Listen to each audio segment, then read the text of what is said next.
The only reason I drew it was because this came up in my server and I was like describing it by typing it out. And I was like, you know what, I'm just going to scribble the thing. And I drew it and then I had to label it. Cool. And all right. So you're such a good artist. I love that Pokemon. Previously on techdweeb. And it's like the nerds over at Retro Handhelds always say. The best handheld is the one you have with you. Thanks, Stubbs. No problem, techdweeb. And would you mind asking your mom to give me a quick call? She left something over at my place. What? If there's one thing that you should take away from this video, it's that Stubbs is probably going to be my new dad soon. I'm proud of you, son. Thanks, Pa. So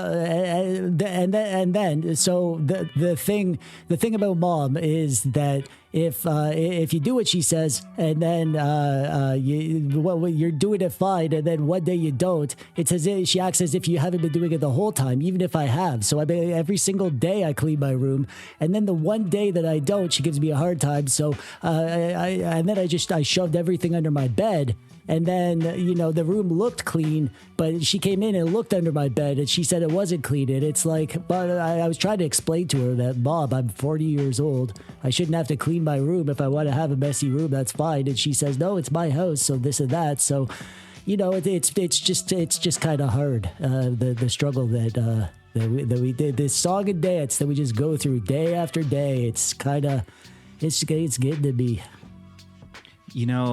And I'm 40 years old too, but at the end of the day, your mom really knows best. I think she really just has your best interest in mind, man. And you should probably listen to her, Yeah, you're probably right. Okay. All right. Thanks, Stubbs. You're wise beyond your years. Oh, well, no problem, man. No problem. But you know what? Do you want to record a podcast today together? Yeah, I thought that's what we were going to be doing eventually. I don't know. I just had to get some stuff off my chest. Yeah, I get it. But I do like your all yellow theme today. And I just want to preface this episode by saying there is a loose fly in my room and it's really bothering me. And it's going to buzz around. I might chase it around like that episode of Breaking Bad. He's a guest character in the show. Fair warning. But I like the yellow and black bumblebee theme you have going on there. Is that an RGB? What is the RGB 20 Pro? Yes. What, there? Oh yeah, and the RGB 20 SX. Ooh. I got a what's that one? The the RGB 10 RGB 10 Max 3 over there. Yeah. Mini. That's a good one. And the good old Miyoo Mini. Logitech Pebble. That's right. Yeah, I got the keyboard and the mouse. I actually reviewed those on my channel really early on. And I got a yo-yo. That's a yo-yo. I thought that was one of those, what do you call those, macaroons? It's those macaroons. It's the original handheld. Yeah, it is. I got to get a yo-yo. I was never good at it. That's the problem. Oh, really? I could show you some stuff. I could show you some tips. Okay. Yeah. Let's have a sleepover. I love dunking yo-yos. Do all the different tricks, walk the dog around the moon, like all those stuff. So much fun. Oh yeah. I used to have on VHS. There's this famous yo-yo duo called the Smothers Brothers. And I used to have their VHS thing where they taught you, they're like a comedian duo. They're sort of like, I don't know, like almost like Penn and Teller or something, like where they're comedians, but also magicians. These guys are comedians, but also yo-yo guys. And yeah, I had their VHS where they taught you how to do tricks and making jokes and stuff. I used to have the little trick book, the Duncan trick book. Yeah, it was like really tiny, and you could stick it in your pocket. I think I swear I still have that somewhere. Are you playing Castlevania Adventure, Dweeb? Yeah. That's the. I almost beat it before you got on the show. That's the RH game of the week. This one is? Yeah. Wait, Castlevania 2? Good on there. Castlevania Adventure for Game Boy. Is that the second one? I don't know. I think this is Adventure. Hang on, let me check. Castlevania, no, Belmont's Revenge. Oh, Belmont's Revenge, that old trick. Okay. Everybody out there, welcome back to the Retro Handhelds podcast. Today we're going to be joined, of course, by our good friend, the Tech Dweeb, or Tech Dweeb, as you may know him. Yeah, I'm a Tech Dweeb. I don't know if I'm the Tech Dweeb. I don't want to disrespect any of the other tech dweebs out there. Well, I am biased to my new You're my stepson. tech dweeb, though. Yeah. You're our tech dweeb. I'm fine with that. Yeah. I'll be yours. Oh man. Yeah. Aw. And if you've been following our new offline series, we have guests on, and we really focus on them. What do they want to talk about? And we asked Dweeb, so what do you want to talk about, young man? And he said, well, we could talk about retro games. I said, yeah, we always down for that. We also said, what if we really broke down what the one dream handheld would be? As you all know, I have a big problem now. I've collected too many handhelds once more, and I need to narrow it down to just one. To just like one or maybe 5 or 10. So You will never have just one handheld. now, No if we way. designed the dream handheld, we would. It's a big topic because it's like, is it the dream handheld as in the one handheld that you would need, like that does everything? Or is it like the dream handheld, like the one you want that doesn't exist yet? That maybe it's a niche handheld, you know, like it's like, oh, I want the perfect Game Boy handheld or something, and it doesn't exist. So that's the one I would make. Or do you make the one that rules them all, you know? Well, I mean, if Yeah, you that's ask a good Arthur question. from Ioneo, it hasn't been created yet. So he's working on that. It's true. Like, he's made like 800 handhelds, But he and says he none of them have still been the one he hasn't- wants yet. No, he says the one he's been dreaming of hasn't been created yet. So he's going to create it now. Oh, he He's should still have made working on that it. first. Right. It should have been the first handheld. Yeah. He's like, oh, let's just make a whole bunch of handhelds I don't actually like. Right. We'll save the best one for after I've had some practice. I That's a lot get of now. practice. You're inspiring me. I want to get a handheld out and start Do playing it. here. I got to use our podcast time to start actually getting through some games here. You're playing Castlevania I've been Adventure? playing Good Boy Galaxy. I'm playing Kuru. Oh, that's a great one on the Game Boy Advance. Oh yeah, another one of Yeah. my game of the playing month. Yep. playing it on my Ioneo Pocket Micro, which I think is an excellent Game Boy Advance focused handheld. Totally better than the last one with the sticks, which Wait, was the not so classic good. or the one The with classic. I like the Okay. classic. I know. I don't like the micro with the sticks. I know, you sound like a shill to me. I am. Yeah, I think that he's is- chilling. Clearly, believe I it. am. Yeah. The I- only reason I- anybody would say anything positive about a handheld. Yeah, exactly. Yeah. We all have our favorites, and Ioneo is not mine. I just like this one, I would say. Yeah. Ioneo makes one of my favorites, the Pocket DMG. That's one of my A favorites. lot of people like that one. Yeah, that's been Oh, a I'm all fan over it. favorite. I didn't I'm like all that over one it. in the end so much. It's the problem with it is it's overpriced. It's over-engineered, Yeah. right? I mean, it has that. Yeah. What's up with that touchpad? Are you trying to do some like first-person shooters on there? No, it's not going to work. It's It's a neat Ninja. it's a neat idea, stick but He's Yeah. right though. if Just give me the D-pad and the buttons. yeah, I could get behind that for sure. And the chip what is about, too like, too Mario strong. You could use it for Mario Paint, you know. Yeah, you could. I went to the local GameStop or the Game Shop this week, and they had Mario Paint with the mouse and everything. Oh, I have zero agenda today. It's all you, man. We don't have any news. We don't have any unboxings. We don't have any audience.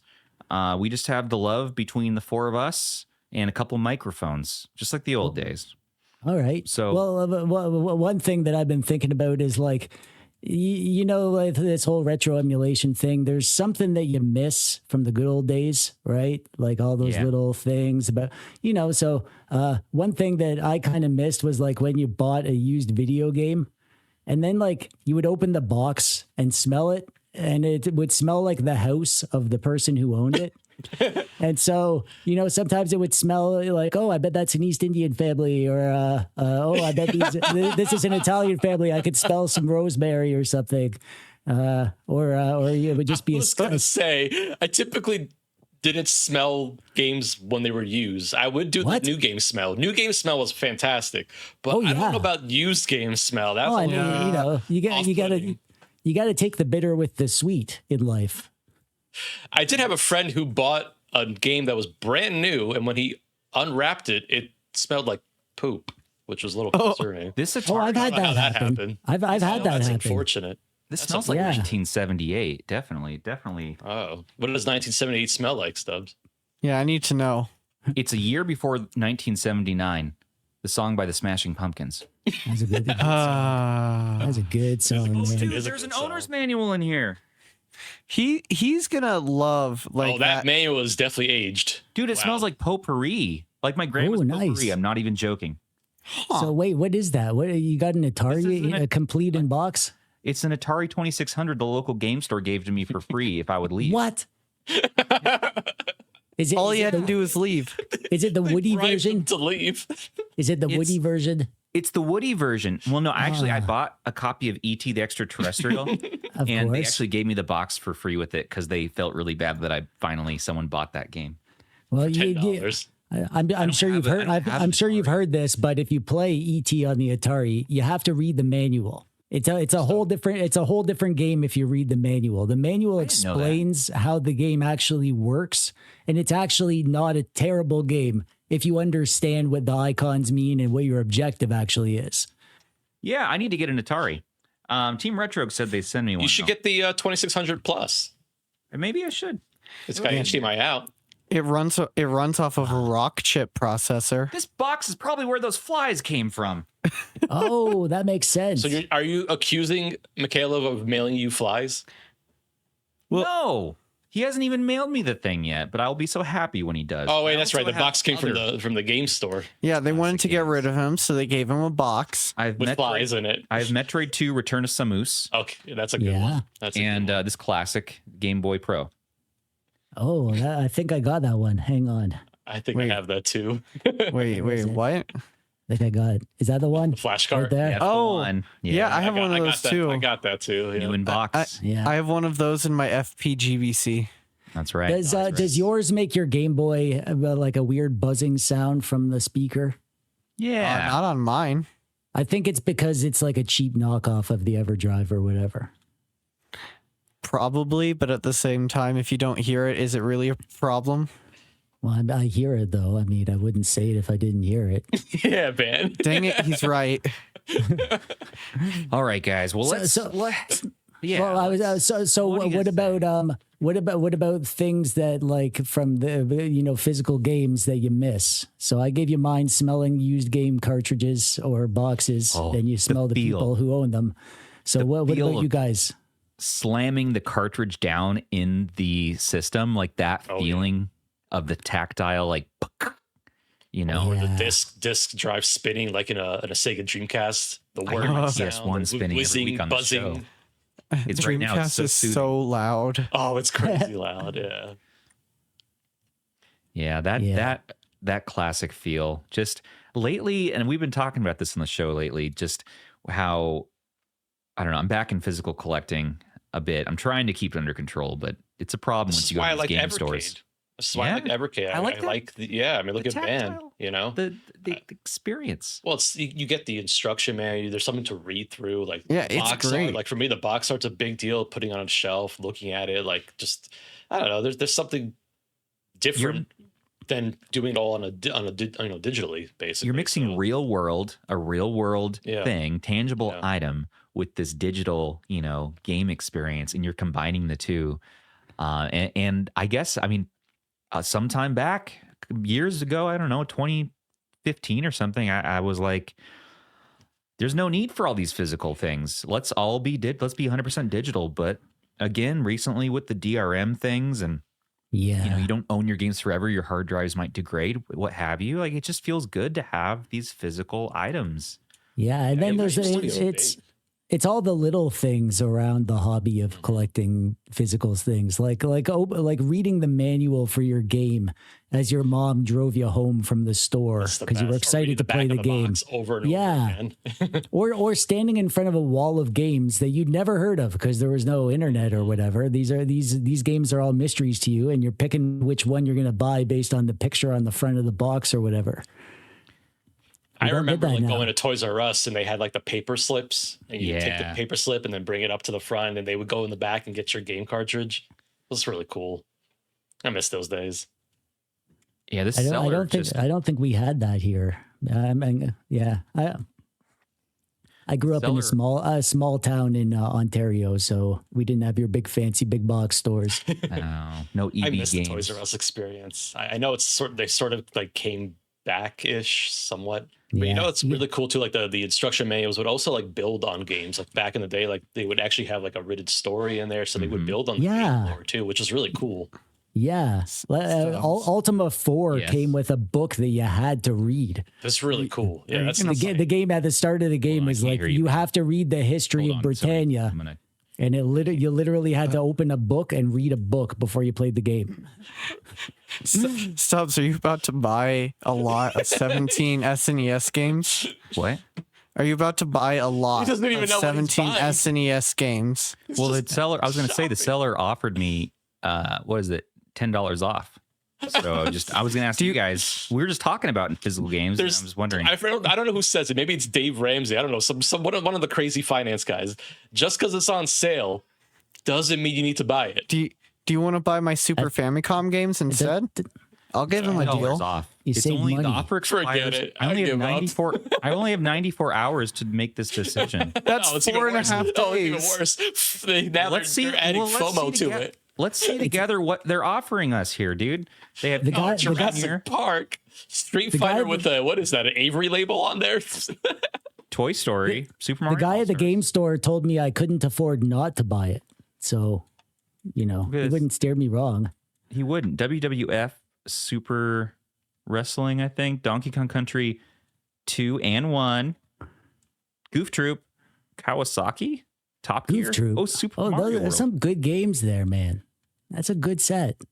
Is that a good? These Super Nintendo games are so expensive. I'm not going to do it. I think ban wins. How much are your games? I mean, they're all Super Famicom game. So that's actually work? A legit thing. I used to do that when I was big in physical collecting. What I started to do was shift away from like the US Super Nintendo games and started collecting Famicom versions because a lot of them were just in English and they were a lot cheaper. Really? Yeah. And it works on a US Super Nintendo? Well, you can get an adapter, or I forget. It's like a piece of plastic that it's not complicated to make it that it's region free. Yeah, I mean, I've got 17 games right here. I'd sell you. I've got every game on here. I was gonna say I got every on game. the Miyoo Mini, dude. Why don't we emulate? They're all legal backups too. Why don't we emulate? Well, I did. I owned every game, and it's a good thing I backed them all up because they were destroyed in a fire. So I have my backups, and all of my originals are gone. So it's a good thing I backed them up. Otherwise, I wouldn't be able to play them. Well, I'd have to get a Super Nintendo to play those, though. Not if you back them up. You could have had a Super Boy. That's true. Right, hold on, Superboy. Sorry to have a Super Boy. Where's he going? No. The game store. You need anything? Let me text me. Sure. Pick up a Super Boy while you're there. Do they still sell the Superboy? Yeah, oh yeah, they still sell it. Superboy, what even is that? So it's a Hyperkin handheld that plays like actual SNES like cartridges. I cannot wait to see Zoo's reaction to when he gets it. I'm kind of excited for that. You have the really cool like blue version. It's huge. So didn't they originally have like a version with a 4:3 screen? They did, yes. And now the like new ones are 16:9. Which they actually made it worse in my opinion because it's like, why have a 16 screen for that? I mean, it's like that Atari handheld, right? Mm-hmm. Yeah, same idea. Yep, exactly. It's because they found 16:9 screens for cheap, so they're like, let's just use this because it's like a quarter of the price because they're making 1,000 million of them anyway. Yep. Yeah, they just want to save money. Wait. He went out and got a Super Nintendo ready. Yeah, guys, he went to the game store. He's back. Complete in box Super Nintendo. We're going to do an unboxing of a Super Nintendo. All right, guys, welcome to Stubbs' live unboxing. What pictures of games does it have on the box? The box is more interesting than what's inside it. Yeah, because it's a piece of history. It's a timestamp, basically. That's the part that we don't get to see on a regular basis. Dazzling 3D graphics. 3D graphics. I love that. I like how we both just went straight to that. Because it's sort of bull. It comes with Super Mario World. Yeah, killer. I've seen dazzling 3D. No, hang on. The flap of the box. The flap. It has. So on the side of it. Yeah. Other side. No, the other side. On the flap. No, the other side. I'm kidding. No, it's on that side. Yeah, what do we got there? Look at the games. Oh, I see F-Zero. Pilot Ring. Okay. Pilot Wing City, F-Zero. Wow. Zelda 3. Zelda 3. I don't remember that. What's a Zelda 3? Isn't that what it says? It does. Does it really say Zelda 3? It did say Zelda 3. So that's before A Link to the Past had a name. Oh, Probably. you're right. It does say Zelda crazy. 3. Wow, that's very cool. That's actually really cool. Sony, rotate the image. Hold on. I never caught That's that F-Zero. Yeah. That's there it is. Wow, Coming yeah. soon. 3. That's coming soon. wild. All right, guys. That's a good catch. I wonder how early in development it was when they printed that box. They probably just had the sprites. They didn't even know what the game was yet. That's Probably. amazing. Wow. Look at this. Look at that. That's lovely. Oh, All right, Still what in did the you manual. give it a good smell? Very cool. What did the, what yeah, did their how's it house- smell? What did their house Smell it. like? Smell it. I'm gonna smell it. I'm gonna smell it. Oh no. Yeah. That's so nice and like- dusty. That's Stick like your nose right in the cartridge slot. Sensual smelling going on there. That's like something you'd find in the Dusty Game Society. Shout out TechDweeb server, link in the description. Yeah, yeah. We're playing WarioWare this month. Ooh, very good small. choice. I want to come play. So we got a cartridge for Super Mario World here. Looks like it's the good. You know what's kind of amazing to me too is you look at the Super Hold Nintendo, on. how much of that shell was actually just empty. Yeah. Oh yeah. It was Right. pretty You hear hollow this? on the inside. Oh, That's most things still. They're just mostly empty. Oh, yeah. Oh, you eject button? Oh. That's the feeling I like, Dweeb. That's the feeling. That's what Okay, I so- like. It sounds satisfying. So a real question here. We gotta decide: Super Famicom or Super Nintendo? Yeah. Which model do you like more in terms of looks? I kind of hate them both. He's I got a that point. answer. Yeah. I I never mean, liked for me, the Super purple's Nintendo iconic, vibe. but Yeah, I never liked Yeah. it. Even when I was a kid, I didn't like it. I like Okay. the Famicom. While I was I out always felt today, I like also the got this Genesis one. had a much better looking design. Just very Yeah, the felt very Genesis sleek. was cool. The original Nintendo had like a, I don't know, like a. Felt like, Stubs? the original Nintendo always felt like a computer to me, and the Super Nintendo Yeah. felt like a toy. I felt Yeah. like a. Wait, you felt got like a NES as well? Wait, Stubbs, What? don't you have the joystick I sent you too? That's the one. I do. That's why I got this. Now I can use the joystick. Listen to Yeah, this. Oh, that's the stuff. That's like an archaic sound. nice. I was No, it's doing the noise removal. It's Yeah, not. It's not picking it up. You know what it sounds like. Yeah, you know what it sounds like. Come on. there. It is again. Maybe I should sell Stubbs my ball controller too. It's yeah. My ball controller. All. It's I don't know how to explain it, but it's got basically two big paddle buttons for A and B, and then the D-pad is like a giant half sphere. Why do you own Sound- this band? All right. We got the It was ET funny. manual. Okay, Yeah, you need that's to the read that one. manual. All right. So if you're gonna play the game, Hold on. read the manual, and it explains how to play the game. This is great. It's not. I'm not going to say it's good, but it's not as terrible if you understand what it. Because back then they couldn't explain this stuff in the game. They didn't have enough words to, enough cartridge space for words to explain. Like, oh, these dots are Reese's Pieces, and you need to collect a certain amount or whatever. Okay. Help ET get home. Look at this artwork.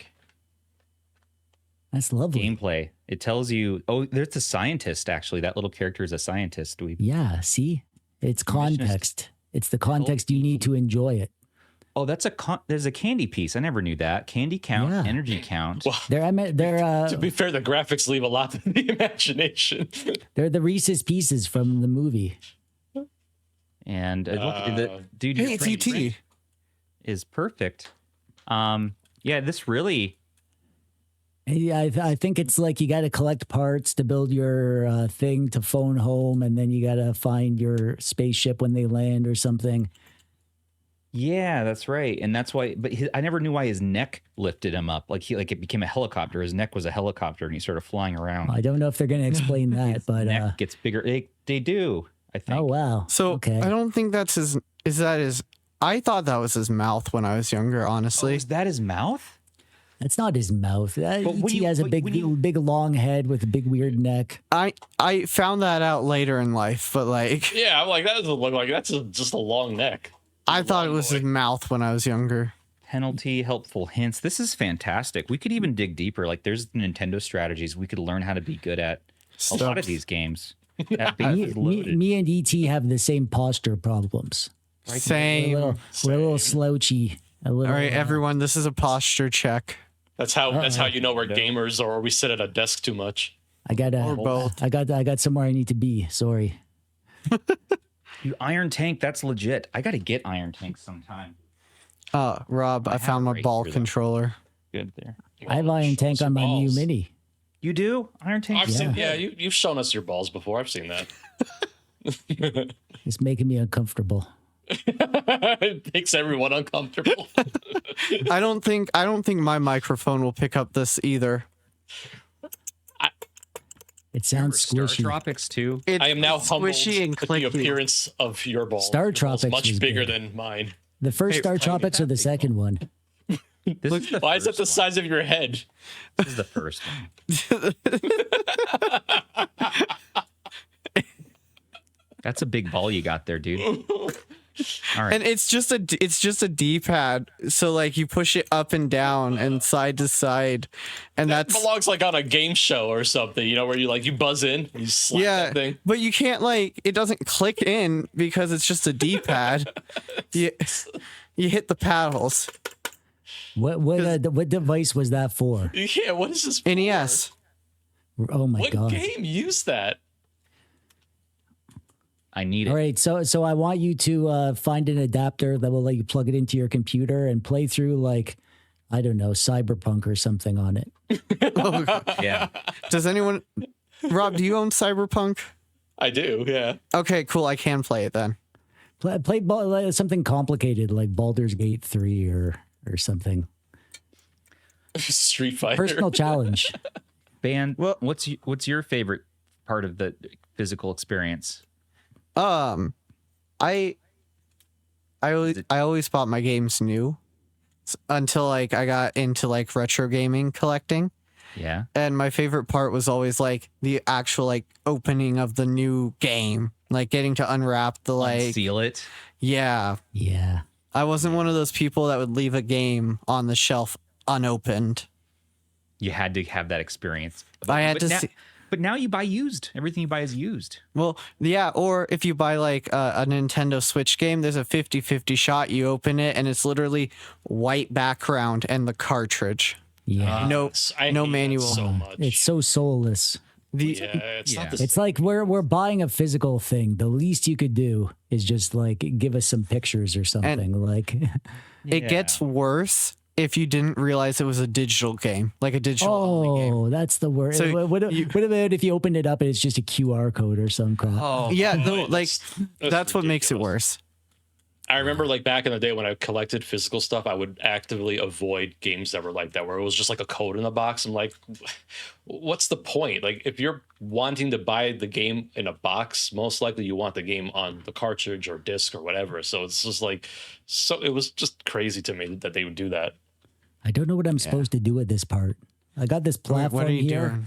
Well, I'm Darkwing Duck here, and I got this platform, and I jump on it, and it starts to move, and there's a wall, and I don't know where to go. See, look. Where do I go? I'm stuck. Go down. And I try to Go down. What? No, it's water. Water down there. Go try it again. Too late. I should have saved my state. I'll get back there. Don't. We'll circle. We'll put a pin in that. We'll circle back. All right, we'll circle back. We'll vertically integrate that one a little later on. We'll circle back and touch Vertical base. integration. Rob, what's your favorite part of the physical experience? Is it these I nuts? think the artwork on the box. Oh yeah. Or the extras, if they give you a poster or whatever. Oh, goodies always were great. Posters. Yeah. I remember that. Yeah. Oh. Oh, he's off again. Oh, There we go. but some games geez. legitimately had really good box art. Then there were games that were known for their box art because they were just terrible. I mean, Mega Man's probably one of the well-known examples of it having such bad box art. Yeah. The early NES ones, so bad. Yeah. Like the guy who made the box art didn't even know what the game was. Where did all of his frames go?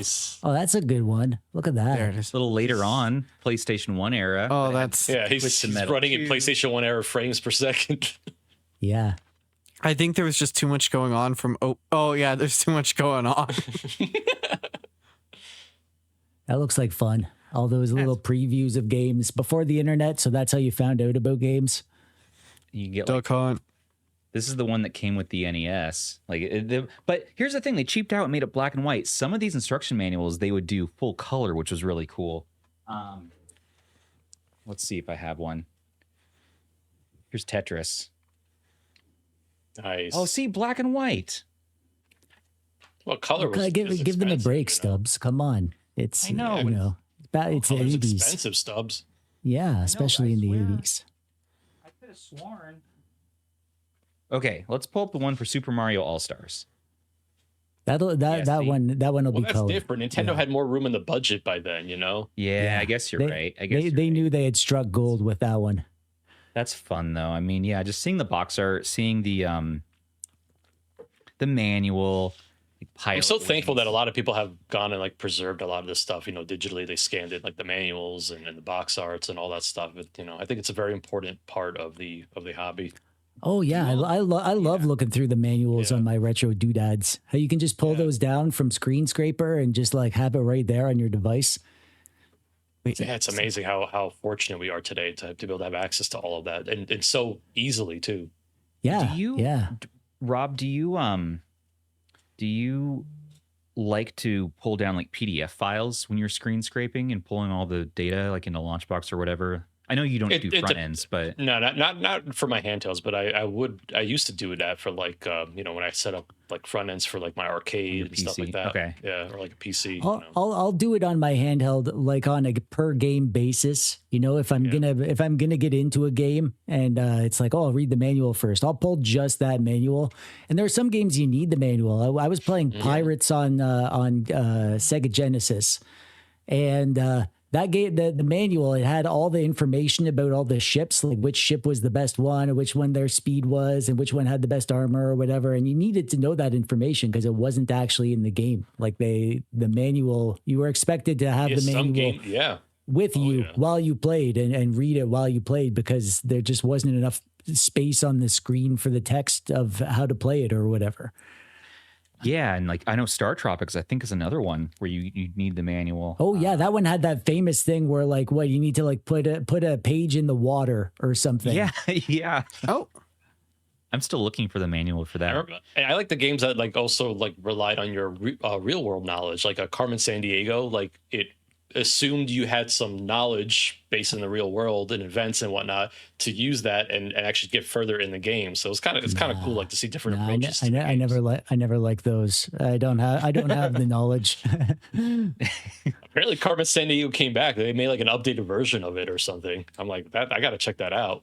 Especially because most of the geography stuff is like American stuff, and I don't know American stuff. Oh no, it's really funny if you like play the original Carmen Sandiego games. That it's like some of these countries don't even exist anymore. Like, wait, what? What country? My son loves singing the Carmen Sandiego theme song. So good. Oh, that's a classic. It's a classic. What was the name of the band that sang it? Hang on, they had a name. They were. Was it Pentatonics? Maybe no. No. Those guys. It was an a cappella group. Yeah, it was. Hang on. Search it up. I gotta know. Where in the world? It has like a name like the whatever, you know, something like Cherry Poppin' Daddies, but that's not it. But like something like that. That Rockapella. That's it. Rockapella. Yeah, it's like a swing sounding thing. Makes a little bit more sense than Pentatonics. They're another acapella group, aren't they? Yeah, they were probably like my age, probably playing the game as well. You know, they're probably like 8 years old playing Carmen Sandiego. Well, Rockapella now they have new members because I mean they are all older now. I think they have one or two original members still. Like my son and I did a deep dive, and not my son techdweeb, but like my 3-year-old son, Elliot. And who's your favorite son? Oh, don't pit brothers against each other. That's okay. We know who it is. Wink, wink. That's true. We never have a favorite. You never have a favorite. You love all your kids equally for all of their special different qualities. Just like how I love my parents both equally. Wink, wink. Ooh. You know, your mom and I, she stocks the house full of root beer. I'll just say that. She always makes sure that we always have what we need. So Yeah. You know, speaking I of come which, over for the weekends. So little drinky poo. oh, well, you made me realize how thirsty I was. Me too. I love that H2O though. I don't know. Maybe a little A&W essence. Can I tell you, it's really hard to find A&W cream soda around here.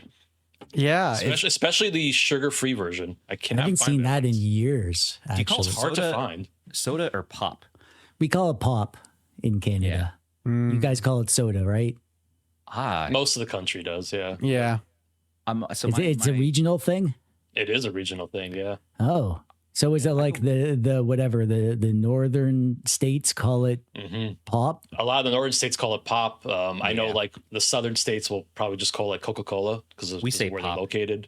I say, And Oh most yeah, of the country's that's a soda. thing, right? Where they just call all They just all call pop? everything Coca-Cola. Oh man, that's weird. Yeah. Yeah, it is weird. So they'd have a root beer Coca-Cola. Yeah, basically. Wow, Yeah. what I a don't world! like that. What a world! I don't like it. I don't like I don't like how people do things different than I'm used to. Hey, if you were a fighting game character, what would your signature move be? That's a hard question. I'd probably do like know. Attack of the Thumbs, I guess. Oh yeah, yours would definitely be thumb. Oh yeah, related. you're the big hand from Smash Brothers. That's right. That's Master right. Master Hand. But you have half a thumb though. Oh, wasn't there a big thumb in like Monty Python or whatever? Like the thumb would come down and squash them from off the camera. me. You know? Yeah. That's why his thumb looks like that. That's me. That's me. How about you, Ban? I don't know. You don't play fighting games, really. I'm not much of a fighting game guy. You're not much of a fighter. I don't know if I would. I'll I fight would you, pick Stubbs. one. You would still have a signature move. You bring the band hammer is what you do. Oh, I like. Oh, that. okay. I like that. Which is You're the funny. guys from Mario with the hammers. They're throwing the hammers. The Hammer Bros. Oh, no. The hammer bros.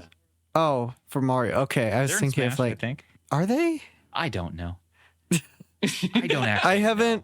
I have not personally played Smash in a few years. Like it's been a while. I don't think we're big enough fans to even refer to it as Smash. I think we have to say Yeah. Smash Brothers. Super Smash Brothers. Yeah, the full name, the full Super I'm Smash. terrible. I am Bros. so bad at the Smash Brothers games. I don't know too. why. It just My doesn't mom- click for Yeah. me for some reason. My mom's really good at it though. She just schools me. The last time I played it was in an RH game night. That's right. Me too. The Switch game night. Mm-hmm. That was How fun. badly did you lose, Ben? Actually, I think I won. He did win. I was Steve. Cheat codes. I was think, Steve. I think in that game, one of the power ups is the hammer. Yeah. Mhm, it Ooh, is. You're paying yeah. Kirby's Dreamland 2. Okay, 2. Yeah, the second one. You guys are distracting me. I'm playing terribly, so I'm just jumping Yeah. around game to game. What the heck? Dang it, Rob. You're making me, dude. You're gonna make me pull up my Miyoo Mini in a second here. Well, I thought of it first, so influencing you'd me. just be You're an copying me. influencer. Yeah.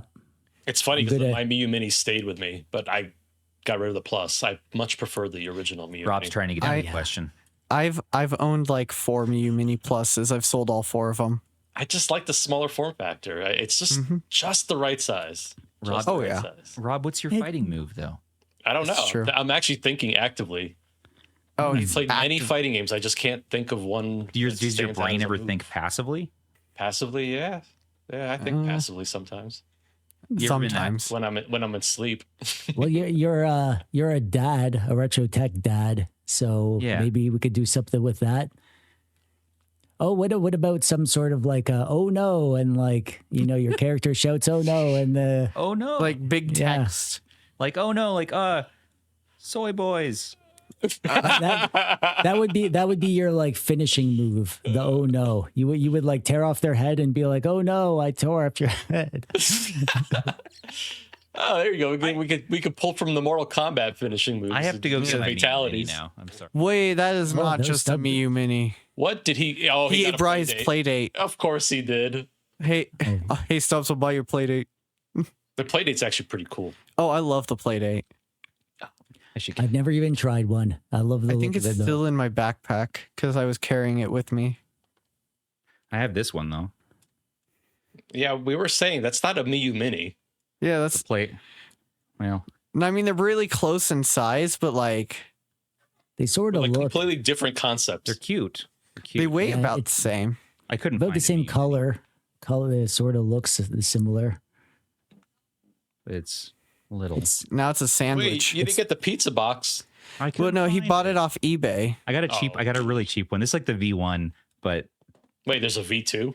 Yeah, so there's a they did V2. make a small adjustment to the processor in it, and Oh, does it really matter for anything? In the or- Playdate, there's a yeah, I think Multiple the only Vs? effect it had was on like battery.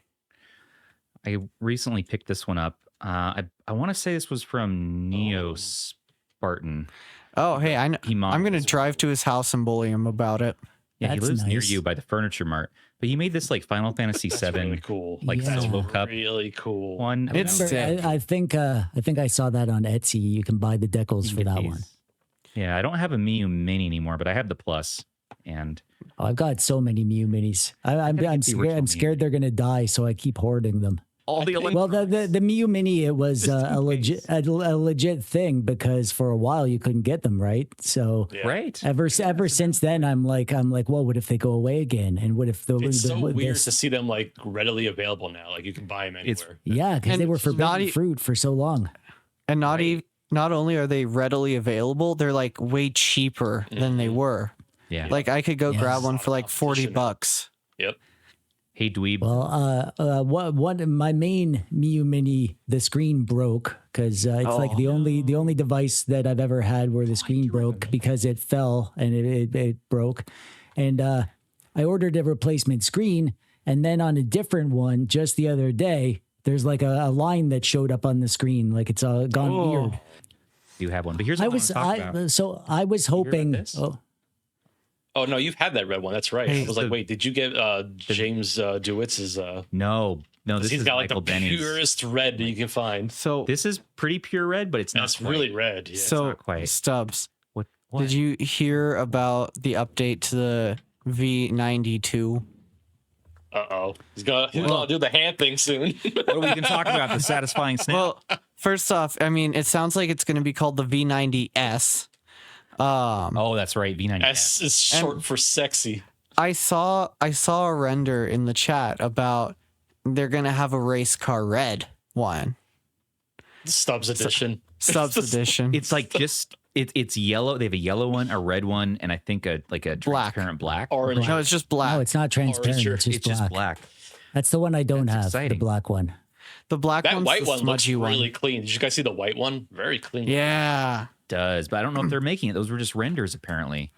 Yeah, So- you never know. My only concern about any of the transparent ones is whether or not they're going to make it look like, is it going to be hollow? Are we going to be able to see just straight through the handheld? Yeah, Front with, to back. With a, well, I mean, in the Amberlick one, it was fine. Can we do some snap ASMR for a second? Yeah, how's your snapping? Well, mine's great, but I don't know if you'll hear it because I have the noise cancellation. Hang Oh, on. I heard that. That was nice. Here. Oh, that's great. That's really Yeah. good. Oh, it's satisfying as heck. Oh, I love it. felt Oh that. wow! I felt it too. Can I feel it again? All right. Are you ready? Yeah, I hope so, because here it comes. Oh, yeah. Okay, all right. Let's compare. oh, Okay, calm down, Stubbs. Calm We heard down. the thud though. I know the snap's nice, but people, I'm a big fan of the thud when it comes back down. Yeah. Yeah, that's nice. I like how PowKiddy accidentally made the best hinge out of all of them. They first Yeah. try right out the gate. I hope they Right, don't mess like, up. I hope they just- don't mess up V2 or the S or whatever they're going to call it. I feel like when they don't try is when they're actually at their best. yeah, they just kind of tossed it out there to no fanfare, No, And it like- just happened. Yeah. and we've all loved it ever since. And I bought, I don't know how many for babies around the world. This was they got so much Should right be. with this, and it took so long before we got another one. It makes no sense. It really doesn't. Do you think Speaking of which, speaking of flippy top handhelds, do you want to transition into our topic? Because my my dream handheld is a flippy top one. My favorite handheld that I've used the most has been GPD my GPD XD. Yeah. Which one's that? I don't have that one. Oh, it's an older one. It was It's Before my time, probably. It was before you were born. Yeah, before older Android handheld. Oh, is that the one that the people are comparing the new Retroid Flip to? Yeah, Yep. they are because the sticks are up top. Because of the way the placement. Mm-hmm. So Right. the Flip 2 from Retroid very well might come close to that, but we'll see how they handle the joysticks. We'll see how they handle the hinge. How are they going to handle the thickness? The thickness? Yes, a lot because the original writing on RP this. Flip was a chunker. All A right, lot of so writing on this. Yeah, that V90 is something else. I just still can't believe how decent of a handheld it is. yeah, it's still so good. Every now and then I need to grab this to show in a video, and I'll fire it up just to like turn the screen on, and I'm instantly like, oh wow, nice. Yeah, it's so light It's like the and perfect- Yeah, that's the perfect handle to throw around in your pocket. Like you don't have to worry about it getting damaged. I mean, it's Yeah. no Even- frills kind of handheld. Like the only yeah, problem you don't care.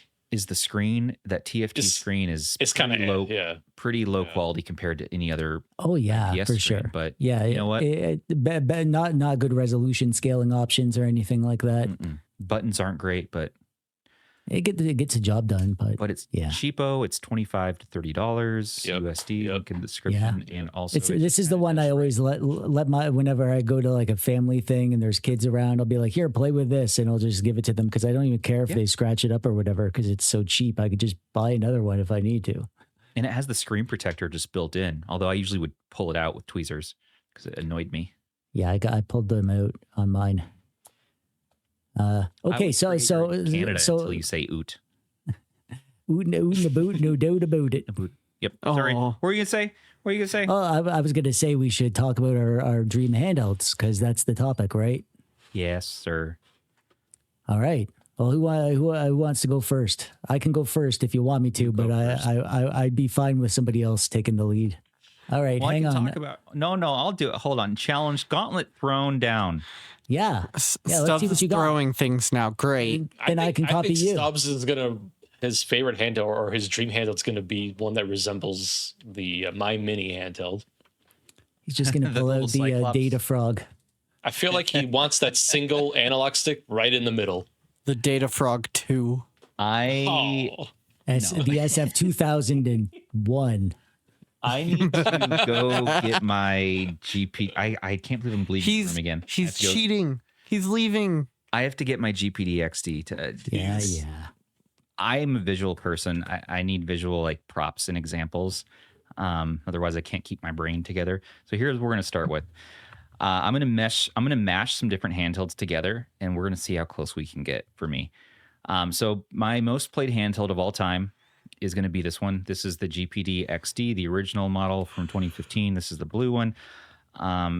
It's really comfortable, ergonomic speaking. It's thin. The plastic feels really nice. You can put your, micro SD card in there. It'll play up to Dreamcast. Now this is an RK. I think I want to say 3128, maybe. That might be right. Ooh. It's older school. I didn't But- realize they made them that low of a number. They did back in the day, and this actually yeah. really And that was played pretty Sega's- decent for back in the day. It was for a Yeah. long time. This was really hard Oh. to beat Mm-hmm. until the 30 3288. Sorry. 3288, a little more powerful. Okay, 3288. So I think it might have been underpowered beneath a 3326 even, I want to say, but Yep. it to me back in the day 10 years ago, this was peak gaming, and you could emulate whatever you wanted. Yeah, we did 16:9, and I didn't mind stretching back then. I was a dirty stretcher. I would do PS1 stretched. I would do Game Boy You stretched. still stretch. I stretch when no one's Stretching Game Boy? Oh, that's terrible. when no one when no one's looking. But I've since come around to the voice of reason. Russ He has plays influenced me enough. PSP as one by one. Yeah, sometimes. Sometimes. My original experience was doing these Tiger Electronics before even I had a Game Boy. You had these Yeah, old I had Tigers, some of those. right? Yeah. And just simple monochromatic Very, very simple. But I would play these and actually beat the games, quote unquote, beat them. Usually it's just a high score you could get. But I had a Ninja Turtles and a Contra one of those. Yes. I used to have Batman, Jurassic Park. I think I had an Aladdin and the Sonic. But then I moved on to bigger and better things like the Tiger R Zone, of course. Then you got it in red and you got virtual realities. It wasn't like a Virtual Boy or anything. But then PSP and modern gaming. But then I came around to emulation.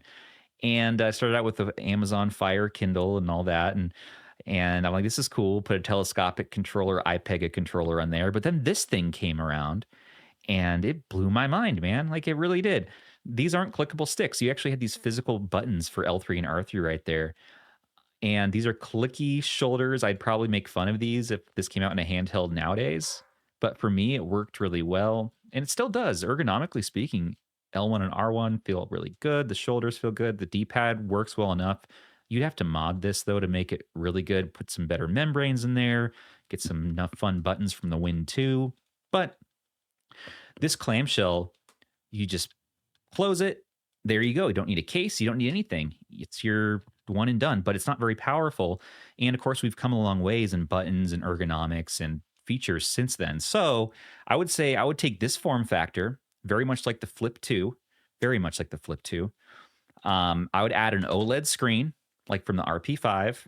I think a 5-inch handheld is good because it's the peak pocketability balanced with a good screen size, so you can see everything really well. You know, you don't want something like a 28XX as your one and done because, I mean, it's just teeny tiny, although it's very cute. So let's take the screen from the RP5. Let's take their improved joysticks, put it in here. So basically we're talking about a Flip 2 now. Let's put in, honestly, let's just put the best chip we can get in here for the money. Let's put in like a Snapdragon 8 Gen 1, 8 Gen 2. It's going to be a little more premium price, but if we're saying it's my dream handheld, I'm okay with that. So I'll pay the money for that. So now we're looking at probably $300 to $400 handheld with an OLED screen. But if you want the best button feel, better than Retroid, honestly, because these are fine, but they're kind of clackety. I really think they've been cooking on this $40 Battle XP G350, man. Like, I really think these face buttons are where it's at. I don't care that it's cheap. Like, beyond price, like, these are just really good face buttons and D-pad. Oh, my goodness. So let's put this D-pad in here. Let's put these face buttons. Let's take the RP5 screen, the Odin. Let's do the Odin 2 Portals chipset. And what else do we want to throw in the mix? Oh, we gotta have fun colors, right? No. So let's do like Mario theme or something like that. Let's do the Data Frog. Why? Coloring. Why not? I mean, that's kind of popping, right? I'm just joking. We won't do that. Thank you. I didn't even want to see that tonight. I want to know why you own that. Don't ask questions. Let's do. We want to have a good streaming experience too, so we can stream from our PC and from Game Pass. So let's take the streaming magic that they've cooked into this in the Logitech G Cloud. Let's put that technology in there. What technology does the G Cloud have that the Snapdragon 8 Gen 2 doesn't have? That's what I want to know. Oh no, it's the claw. We gotta have good sound. Game soundtracks are are important, man. So let's take the speakers from the MSI Claw. The original Claw or the 8 AI Plus? Oh, the original. Well, the 8 AI Plus, you do have those fourth gen rubbers. Camo one. Yeah, those next gen rubbers in here. So I mean, we could do that. And also, I mean, but this isn't pocketable. Is this a handheld or is this a computer? Like, this is not a handheld anymore. This is huge. What are you going to do with this? You going to take this? You think that's huge? You take this on the bus? That's huge. You pull out your iNeoku and show it to me? Yeah, that's like that's what I was going to say. Like, come on, man. This is awesome, right? I mean, the speakers are incredible and all that. Yeah. The Atari links. There we go. Same thing, honestly. They look the same. And these speakers are great. This thing I just copied it. Either way, okay, you take the speakers. Beautiful. It's not just big, it's thick. Yeah. How many C's? 3 C's at least. At least 3 C's on that one. Get a fourth one in there too. I think we could say that's the 7 C's. Right. Oh, Let's put that all inside of a big old 5-inch, maybe a 6-inch clamshell. I would go up as big as 6 inches. That's about as much as I can take before I start to get stressed out. And this is a handheld that you should be using for fun. So we don't want to stress you out. Like, you're supposed to relax with this thing, right? Like, you want to relax. Like, you don't want to have too much bigger. I mean, honestly, I think they were cooking on the where was it? Oh, I'm going to bring out an Neo product here. I think this is nice and simple. So I think having a smaller form factor is good. It's just it lends itself to pocketability. If it's more pocketable, it means you're going to bring it with you more places. And the best handheld, as TechDweeb always lets us know, is the one you have with you. So that is until I give you my dream handheld. Then that'll be the best one. Wait. We'll see. Maybe it is your phone at the end of the day with a telescopic controller. You know, like maybe that is what we're going to do here. But you also want good software. You don't just want a handheld that's good hardware. So now, in my mind, we'd have like the perfect hardware. The speakers are going to have to take a little bit of a hit because it's in a smaller body, so the resonating chamber is going to be a lot smaller. And people will say, you know what? I want 2 screens for DS. No, you don't. You don't need that. We don't want that here.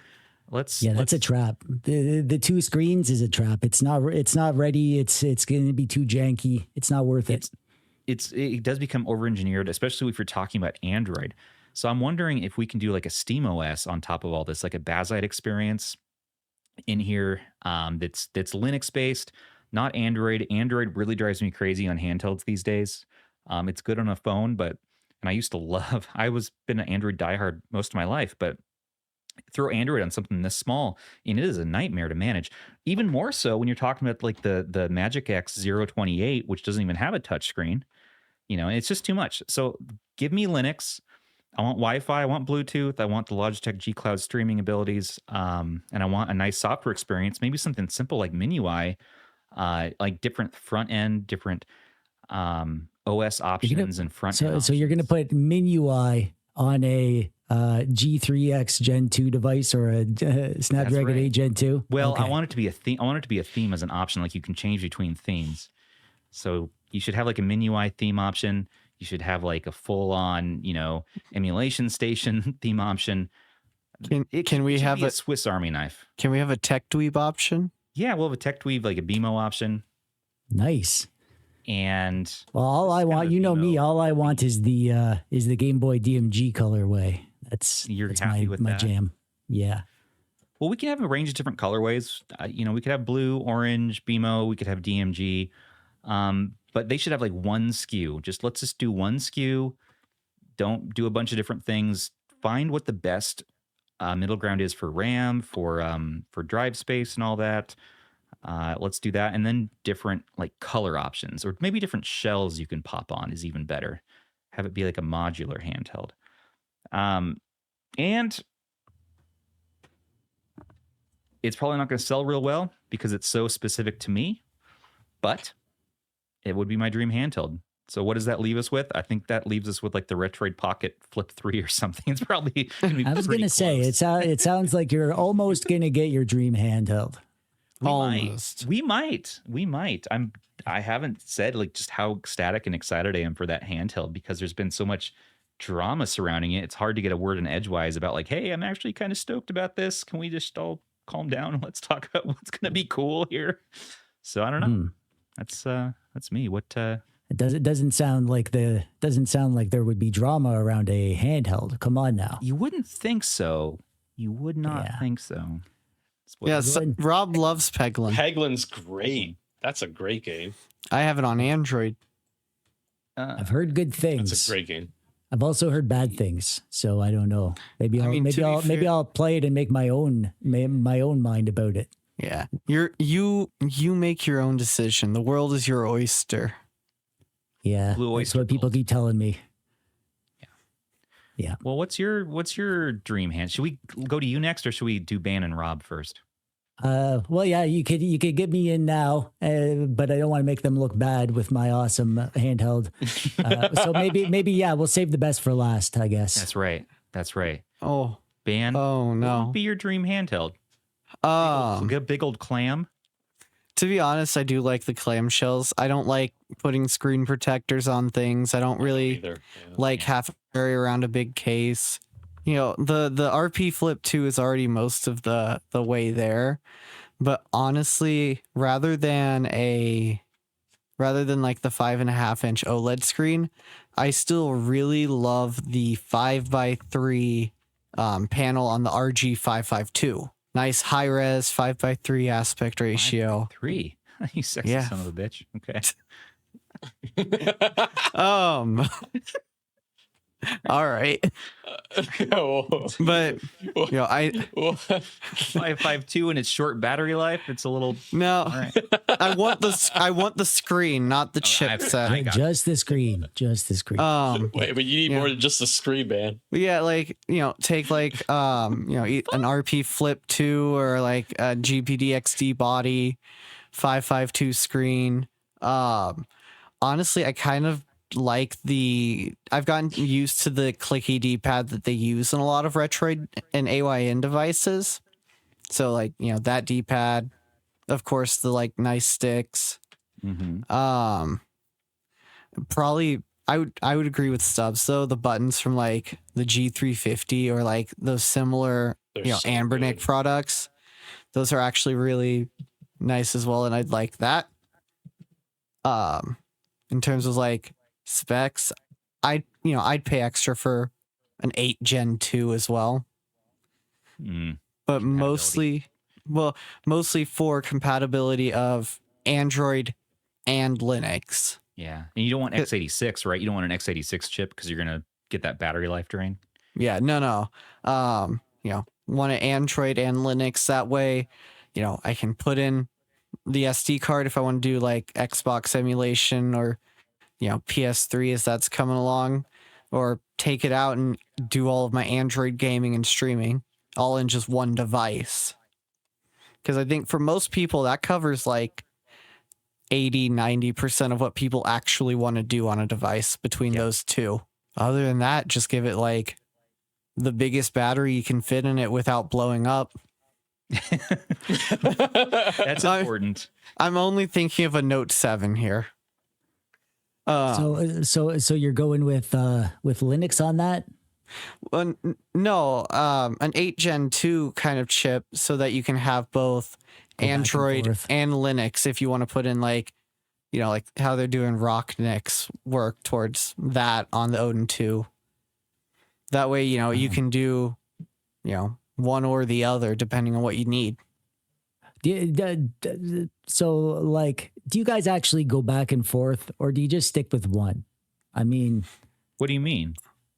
So, like, on your Odin 2, like, are you actually like booting into Rocknix and then booting back to Android and then booting into Rocknix the next time? Are you going back and forth, or are you just the kind of user that's just gonna want to just turn it on and have the same thing every time? You know, same thing. I mean, ideally with the RP5 at least, I've been booting into Rocknix for, you know, a period of time, but then I'll go, man, I'd really like to play this game. And so I'll take the micro SD card out and go into having that option. For me, it's more like primarily it would be for Rocknix or for any Linux operating system. But if you have that like need for something specific, do you have the need to for boot into Android? And does the Rocknix would the Rocknix be enough of a multitasking kind of general purpose operating system for a daily driver, or would you kind of just need to keep going back to Android for just kind of regular use stuff, you know? I mean, I've found that as I kind of pick up more handhelds for all this stuff, that sticking with like any of these Linux operating systems is a lot easier over time because you're not trying to fiddle with everything and set it up a very specific way. Yeah. It's just kind of, you boot it up, you go to the thing you want, you start it. Yeah. Android is like, if you're Rob, you scroll through your pages of apps and then you find the emulator you want. No front ends. No front ends. Who runs without front ends? Though, Rob. You run without front ends? Criminals. Oh yeah. I'm out of here. Yeah. I thought you were. He's not. I thought you were a retro doodad enthusiast. That's what we do. That's all we do. He raw dogs Set up front ends. He raw dogs it. Yeah, Rob, set up a front end for once. Retro. Yeah, I use raw dad. Bazite. I like Bazite. It's close enough. Setting up front ends is the game for. Oh wait, you guys play games? I thought the game was just setting up handhelds. I'm attempting to play Game of the Month so that I can get enough swag points so I can get my RH Messenger bag. But You should play Good Boy Galaxy. I've been working on That's this true. goal for 5 years, dude. 5 years. Everyone else has gotten their bags. So, Ben, what's the price of your device? Too much. I'd probably say, if it's an 8 Gen 2, it'll probably be in the same price range as like any of the Odin 2 products. So I'd prefer $300 probably. $300 to $400. I'd prefer one spec so that they don't have to maybe 400 if you want like 12 gigs of RAM, 512 gigs of storage. Oh, big. You're gonna have people saying, "Oh, why don't you just buy a Steam Deck?" Yeah, why don't you buy a Steam? Well, why can don't you you just get- buy micro SD cards cheaper? Well, Give me the lowest storage. Well, I mean, can you get a Steam Deck in transparent green just out of the box? Like, You want OLED screen? Or Yeah, you can with the extreme rate shell. Fudge. Well, not out of the box, but close enough. yeah, like how many people actually want to go through the process of swapping a shell on a handheld? Not me. I would do it on most handhelds, but definitely not the Steam Deck. Not the Steam Deck. Well, I got one of those extreme rate shells, and I watched the tutorial, and I noped out of there real quick. yeah, exactly. I did too. Yeah. See, so Man, it's your like, dream handheld, so give it to us in transparent green out of the box. I think They sent me one and they kept on emailing me being like, "When's the review video going up?" And I'm like, "Yeah, it's coming. Just sit tight." I had like a really dumb thought that I don't think would be good, but like in my head, I was just like, why not just have different shades of green? Like, which green are you looking for? A certain shade of green by Incubus or what? Which All the which greens. shade of green do you want your handheld in? It's all I thought you were gonna shades. say like it's gonna have like Wii motion controls or something crazy. I don't So I don't deal with dark and gyro. light kind of green. Like there's a dark one and a light one and a medium Yeah, one. you want your dark green, you want your transparent green, do you want like a lime So you green? have all the greens on one handheld. Do you or you got all these greens, or do you just want the DMG colorway? Yes, that's the answer. I love it. It's like Yeah. The choice imagine is green or DMG. That's it. imagine a company just was like, we've got 20 shades of green, whether they're transparent or solid, that's up to you. And then we got the DMG one. Yeah, I like I it. think How it goes. I think everyone would be happy. You're looking out for the tech dweebs out there. Are you doing yeah, OLED you gotta. screen or what? I already said it's the 552 screen. Oh, right, 552. Yeah. You're right. I love that screen still. is a What if they could do that one? Wait, that's not an OLED screen, is it? No. It's a What if they could do it in It's just OLED? very high though? resolution. If they What if they could do that in OLED? if they could do that screen in OLED, I think I'd probably take it over that. Yeah. Well, Retroid is proving that all you need is to find a company to just make your own screens, and then you can have whatever you want. Yeah, you got to sell your So house. ban, mortgage your house. Just sell your house, and you can have it whatever So, size Rob, screen. Step 1, get a house. Okay, figure this all out. We're telling you what to do this. I'm gonna drive to Neo Spartan's house and I'm gonna take it. Like I'm just gonna show up and be like, all right, get out, mine. What are you I'd gonna buy your call handheld, device? Ben. I think it sounds good. What are you going to call it? What am I gonna? Well, what are you gonna call yours? Dude, I told you it's gonna be called the Retroid Pocket Stubby. 3, but maybe we'll call it the RH Legend. Mine's gonna be the RH Legend 2 because it's better. Nice.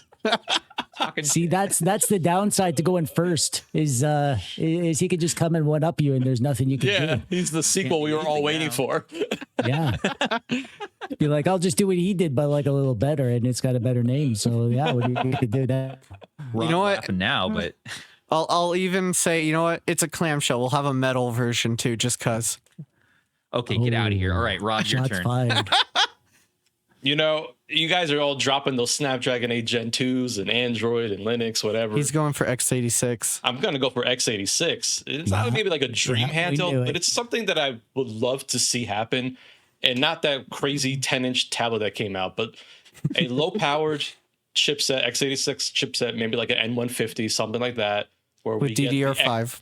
x86 architecture, which means we get access to your entire Steam library, but it's competitive in terms of price. So it would probably come in at or under an Odin 2 price point.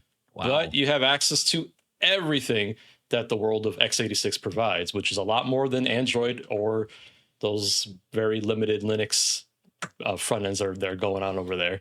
True. So, I mean, dude, you're talking about small N150 like this would be really cool. Maybe like Bazzlight on there, you know, as see if you don't want to deal with the world of Windows, that'd be kind of cool. But just think about all the PC games. You could do dual booting on that too. You could do dual booting, triple boot, do whatever you want. Dual boot into Batocera for your retro stuff, and then like SteamOS for your PC stuff, and that's everything you need in life. Picture mode if you want, if you prefer still having Windows in the back end, you know. But think about like the thousands of PC games that we have out there that otherwise is really not playable much anywhere else. Yeah. You know, I mean, like that's an indie game machine right there. That's like your backlog killer. Yeah. And then when it comes to emulators are just much more mature on the x86 platform. Like if you look at things like Switch, you know, I mean, all that are much better on x86, you know. So it's just, these are all things that I would love to see. A cheap chipset that goes in a device that's under $300, you know, small, crazy battery efficient too. You'll get that huge battery life on an N150. Oh yeah. Yeah. You're talking about like 6 watts to 15 watts, which is really good. You know, we've seen what 15 watts can do in terms of battery life, you know, over on the Steam Deck, you know, and that's also the thing, like, because it's low powered, it doesn't generate a lot of heat. It won't need as much cooling, so we can keep the device smaller. So that's a point of difference compared to just buying a used Steam Deck, the size, you know. So a lot of people don't like the size of the Steam Deck. 1X Fly size, you're thinking? Or even smaller. I mean, why not? Right. I mean, Air 1S. Make it like an RP5. Look at this guy. X86. Look how tiny this thing is. This is the size of the palm of my hand. This is an N150. I mean, there's not much Tech. Here. And we wouldn't have all these inputs and stuff around it. So, I mean, look at that. Just an idea, you know. I mean, it'd be cool to see it, not that crazy big tablet that I showed you at CES. I know, but Rob, it sounds like to me you're talking and describing that new Xbox collab with Asus. It sounds similar, like with that Z2 Go chip inside that Z2 of it. Go was very overpriced. Yeah, but the box is talking about that collab coming in at $300 to $400 potentially. It was funny because they were describing it and they're like, it's everything, but it's not an Xbox. It's like the opposite of their marketing campaign. It's like how everything's an Xbox, except our handheld is not an Xbox. It doesn't play Xbox games. It's going to be an Game Pass streaming. Handheld. It's going to be a Game Pass streaming handheld, it sounds like. Yeah, or it has like access to your Steam library of Epic games and stuff. So I'm like, wait, are you guys just describing another Windows handheld? I'm like, wait, no, that's not what people want. People want an actual Xbox handheld where your digital library goes there. Well, couldn't they do like it's a Windows handheld, but you know, Microsoft has been working on their handheld mode of Windows or whatever. So if they could do PC Game Pass, the device that has some sort of a, you know, tablet or touch friendly front end that makes it feel console like, I could see that being like a good alternative to a Xbox handheld, right? Yeah. Because it's you know, you get your Microsoft Game Pass stuff, because lots of people, they like Windows handheld specifically for Game Pass, right? Mm-hmm. Yes, that's a big deal. That's definitely a big selling point. But and the reason they hate them is Windows front end stuff, tapping the start menu or some crap, right? So if they had a Windows gaming mode or whatever, if they unveiled that at long last, they said they've been working on it for a long time, so. Maybe that'll be what saves it if it's a Windows device. I think the other big killer for a lot of those handhelds, like Windows handhelds, is just price. You know, it's hard to justify the price points. I mean, like the Legion Go S is probably one of the best recent examples of a device that costs more than some of the other competitors and offers a lot less performance and just features. So price is a big deal, you know. Especially because now they've been around long enough that the used market is flooded with them. So it's impossible to talk about the price without people saying like, oh yeah, but I could get a used original Ally for $4 or whatever they're going for now. And it's like, okay, it's hard to compete with a used thing. And there's lots of used ones floating around now. Yeah, I'd be like, that's why I was always thinking about it. I'm like, okay, well, what are point of differences from like just going out and buying a used Steam Deck? And, so again, like power efficiency, size would be a big thing to look at, so that'd be kind of fun to see. And some companies have tried this, but again, they just missed the mark for whatever reason. A lot of times it comes down to just the price, it doesn't make any sense. But if you can get the chipset, which we know is cheap, and get it under a price of like an Odin 2, then it starts to get kind of interesting, because imagine a device that's the same size as this, as an Odin 2, but it's x86, and that kind of starts to change the thought process of what you can do. Oh, well, I mean, a N150 could even be something small, like an RP3 or an RP5 size, Yeah. like it doesn't even have to be that big, especially if like the main board on an N150, there's like nothing to it. I mean, it's kind of crazy how small they are. So they don't generate a lot of heat either. So it would be kind of, well, if you see those N150 laptops, there's like nothing to them, right? Yep. And I guess since you're dreaming, you could just be like, oh, well, what about an Intel chip that they invent specifically for this, right? Or even AMD, either camp, Yeah, but like a new generation of the Intel Atom chips or something. What was crazy though, like battery efficient. I picked up the new MacBook Air yesterday. I'm thinking to myself, could you imagine having Apple Silicon in a handheld? Whoa, how Rob. good it is and how powerful it is. I mean, oh man, that'd be crazy. That'd be a dream. Give me the most power efficient chip possible that's still powerful. And maybe we invent one. You're right. Maybe we invent some, I don't know, M6, silicon, Apple silicon chip or something.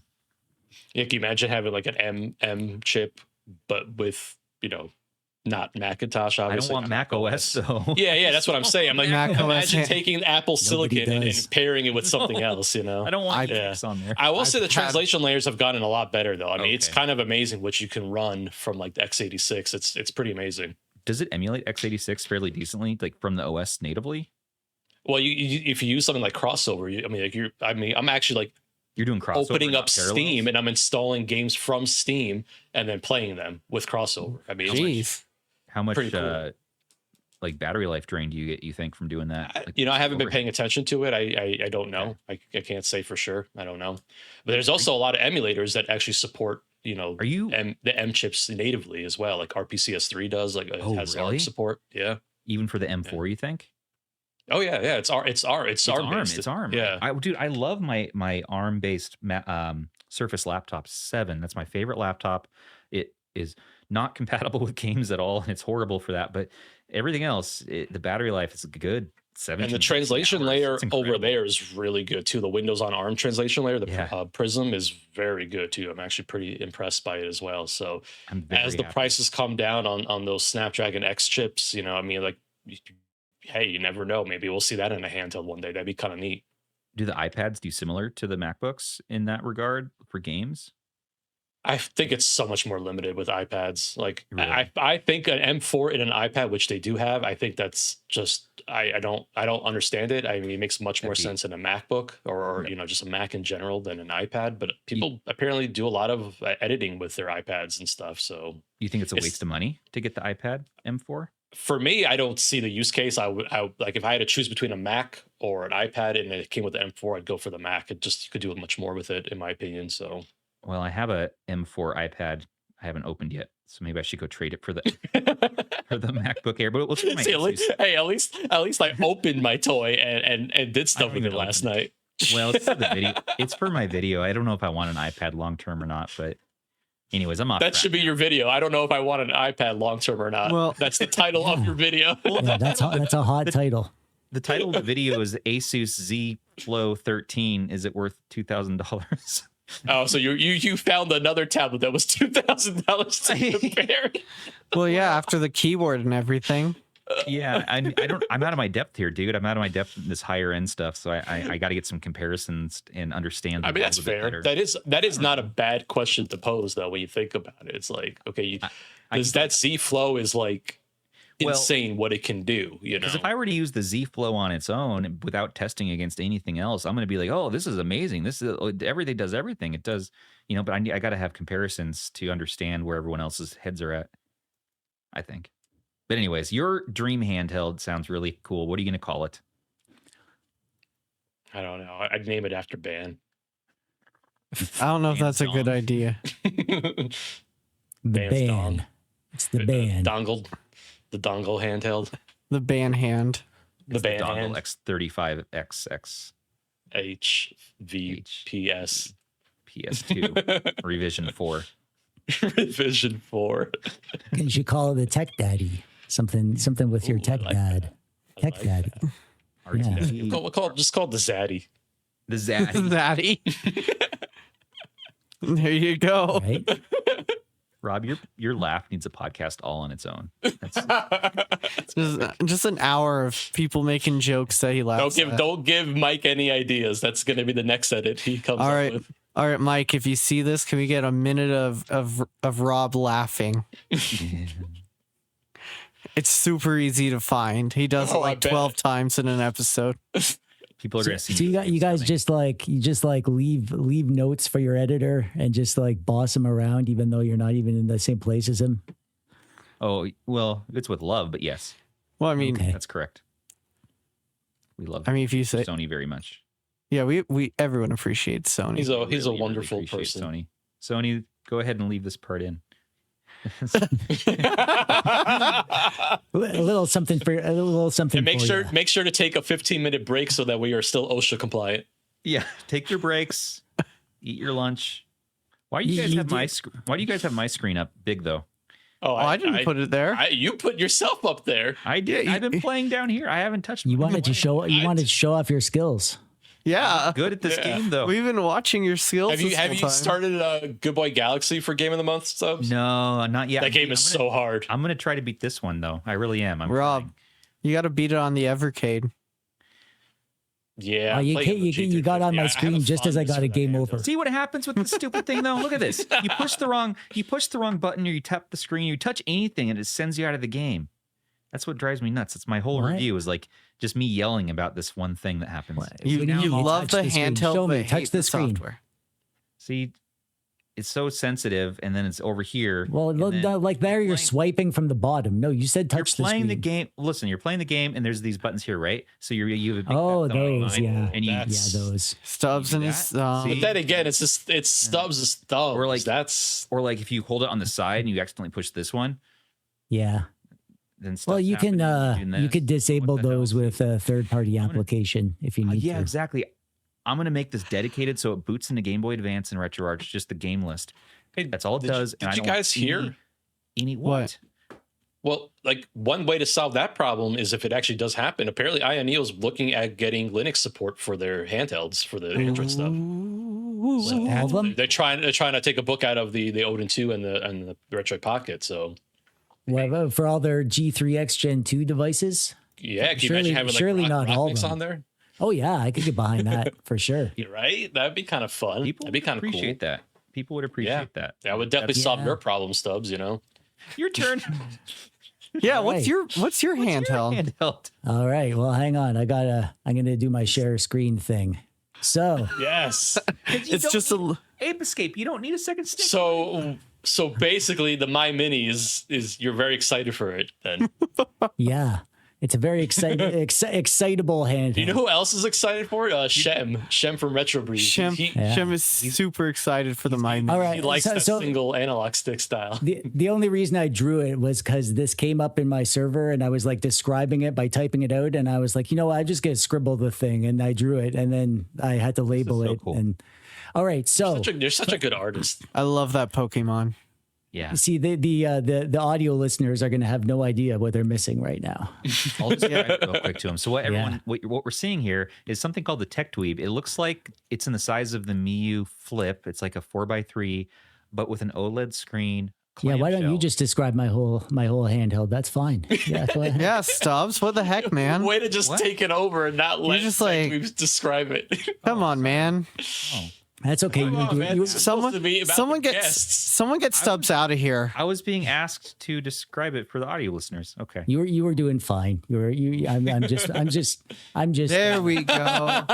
Now we're all ready to go. Let's hear it. Hi, Stubbs. Now I feel bad. No, don't feel You bad. will be missed. I was, All right. I was dogging myself. Continue. He was doxing himself. So it's going to take some explanation because there are some choices that lots of people might not agree with, but they are very well thought out. So basically, we'll start with this. So it's a flippy device in the vein of the V90 or the Flip Zizzle. It's got a custom. It's going to need to be custom because, as far as I know, this doesn't exist. A 3.4 inch 720 by 480 OLED screen. And I think that's a good resolution because you get that pixel perfect 3x GBA integer scaling. And also you get all that 640 by 480 scaling stuff like the old, PS1 and Dreamcast and Sega Genesis and TurboGrafx 16. Anything that scales good on a 640 by 480 will also scale perfectly. The idea with this is that it's not for high end stuff. It's not going to be your GameCube or your PS2, that kind of thing. I want this to be the everyman's handheld, the one that anybody could buy and just start using and not have to worry about like the high end stuff. And it's going to be cheap enough that people could be able to buy these for their niece or whatever. The colorways, obviously, it's going to come in the all the classic colorways, but I want to have a colorway for whatever you're nostalgic for. So if you're nostalgic for the GameCube, it's got one of those. If you're nostalgic for the Super Nintendo, it's going to have one of those. Things like transparent black or whatever. Yeah, there are a million handhelds that do that. So I want to just have like all the classic systems represented. There's like an original PS1, a Super Nintendo, an NES, a Game Boy, that kind of thing. Ooh. I like one speaker. Oh. Yeah. All right. So the D-pad, obviously it's just going to have a good D-pad. There's one thing, I don't know if this exists. I kind of like dreamed this up and I'm kind of wondering why it doesn't exist. I didn't label it on this diagram, but picture a D-pad that is an analog D-pad. What? All right. So the harder you press, like it has analog inputs or whatever, or digital inputs, like if you wanted to, but it's also analog. Like the harder you press in a direction, the more it goes in that direction. Sort of like those triggers that can switch back and forth between digital and analog mode, It's going to be a D-pad that does that. I don't know if that's possible, but I can picture it, like if you have a D-pad and you're pushing a direction, you push harder and it goes more, like playing Mario 64 with a D-pad. I could picture it working if it was possible.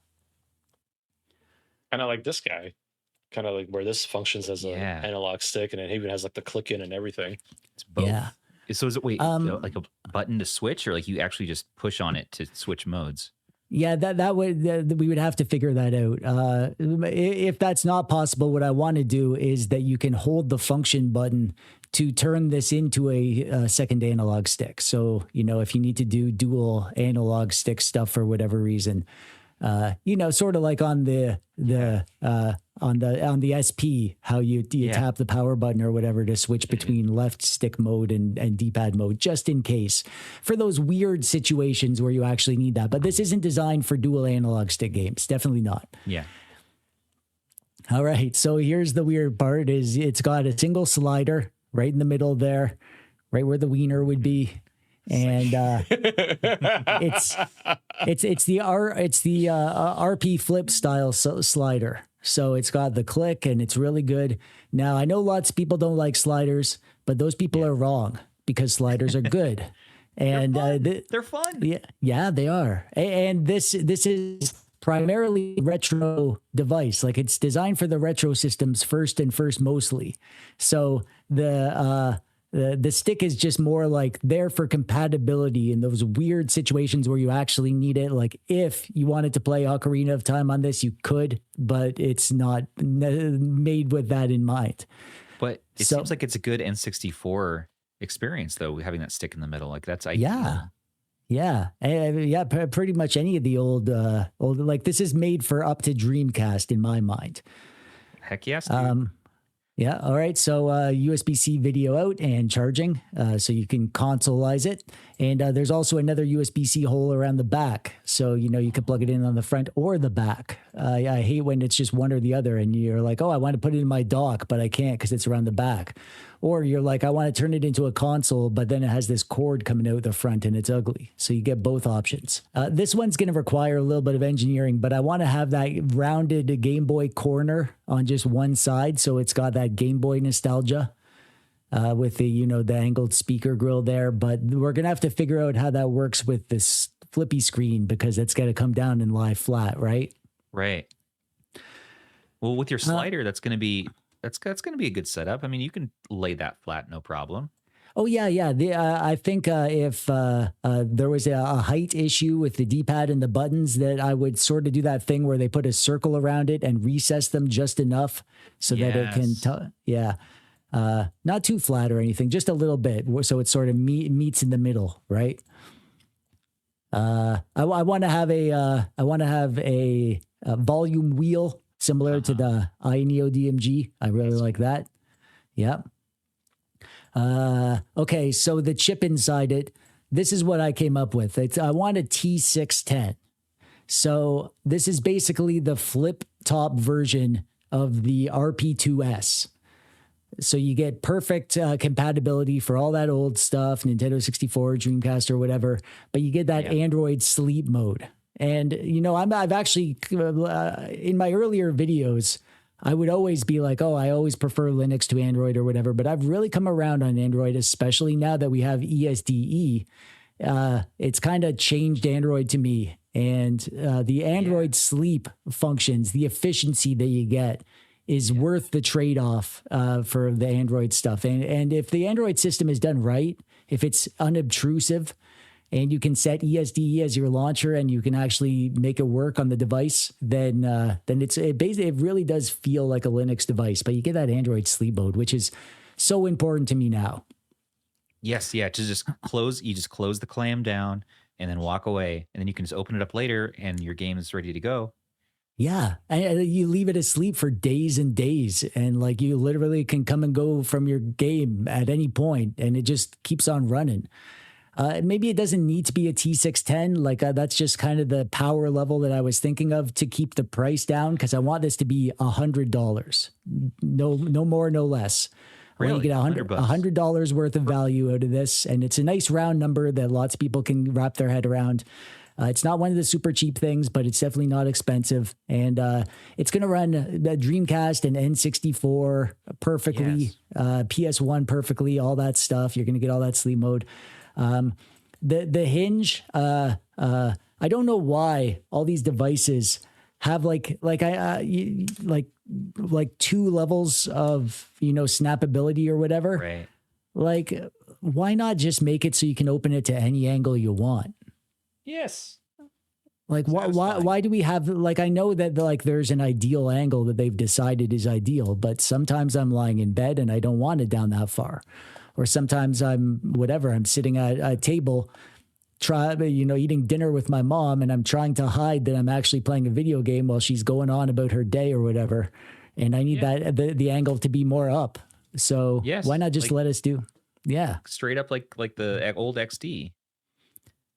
Is that the one that you had? Yeah. That one? Oh yeah, the blue one. So you can change it to anything? Yeah, you can change it to pretty much whatever you want. It has a couple graduated steps, but then as you start to come in, you can do any level there, and then it has a stopping point, and then you can do a little bit of wiggle there, and then you can do there, and then you can go all the way if you want. Yeah, that's what I want, basically. I'm fine with it having steps. I just need more steps, and not to have just like one really strong step where it's like, this is the one. And then, if you want close to that, you can't have it because it's just going to snap to that one. Like the Miyoo flip with its crunchy, like all these flips, they all have just like one angle that they're meant to be open to. And, you can kind of like open it, wherever you want halfway there. But as soon as you get near that angle, it's just going to snap to it. Yeah, like they had it right just on the original V90. Where you can just anywhere you want along the scale, and then it snaps in at the very top. Yeah. I want the flippy top to be super thin. That's important to me for just the cleanness of the device, and to have the device be very thin. Even if I'm sacrificing kind of the strength of the device. This isn't a device that you're going to give to your kids. It's going to be bomb proof or whatever. This is going to be one you have to take care of a little more because it's got that OLED screen and it's going to have a thinner flip top. It's not going to be fragile and breaking on you all the time if you're an adult and you treat it as well.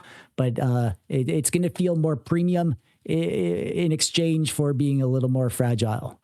But it's going to have that flip top. And if you just kind of carry it around in your pocket like a regular adult doing regular adult things, and occasionally it gets banged on a table or whatever, it's going to be fine for that.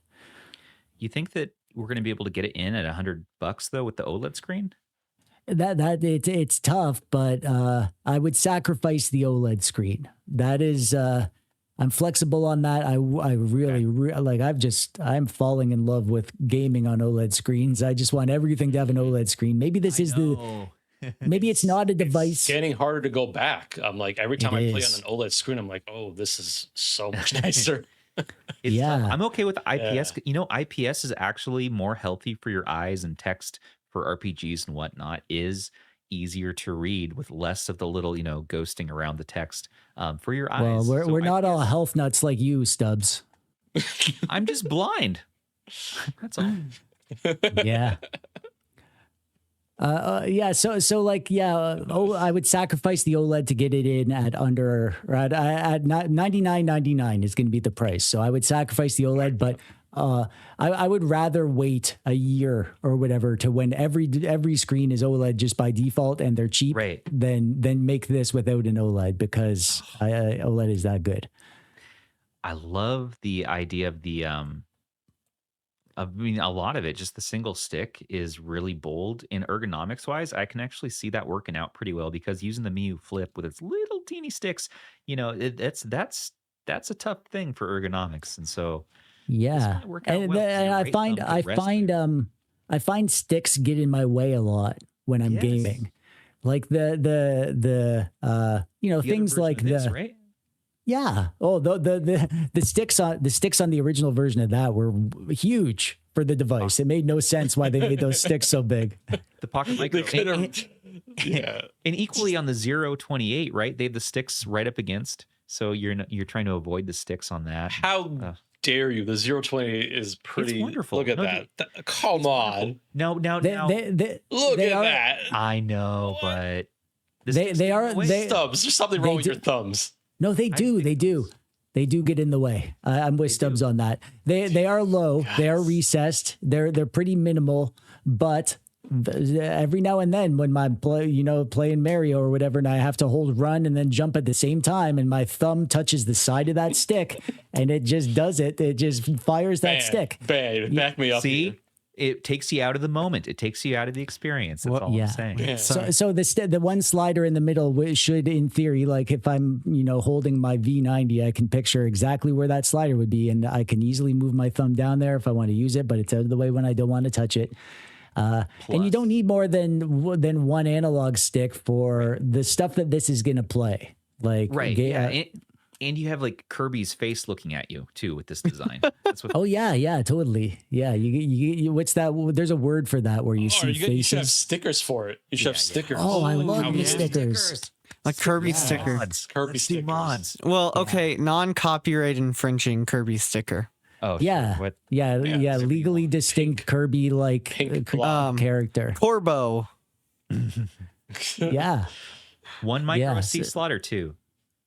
Probably have to go. Oh man, that's a tough one. I guess if it's Android, you don't need two. Very rarely does an Android device have two. Yep. Yeah. I'd be totally fine if it had very little storage in there to keep the price down. Like even a 64 is a little low because then you run into problems with like if you want to install some Android games or whatever, it's pretty low. So, you could totally do Android games on here too. Your Stardew Valley and your Shredder's Revenge or whatever. Evoland. Yeah, all that stuff. Evoland 2. Evoland 2. And then in like a year or whatever, when Steam releases Steam for Android with their own proprietary x86 translation layer that works on ARM that we all know they're working on in the background so that we could play our Steam games on our phones and handhelds. Then you'll be able to play all your indie games on here too. And that's it. And I call it the Tech Dweeb. I am fine with any company who wants to do this. Steal my idea, please, as long as you do it well.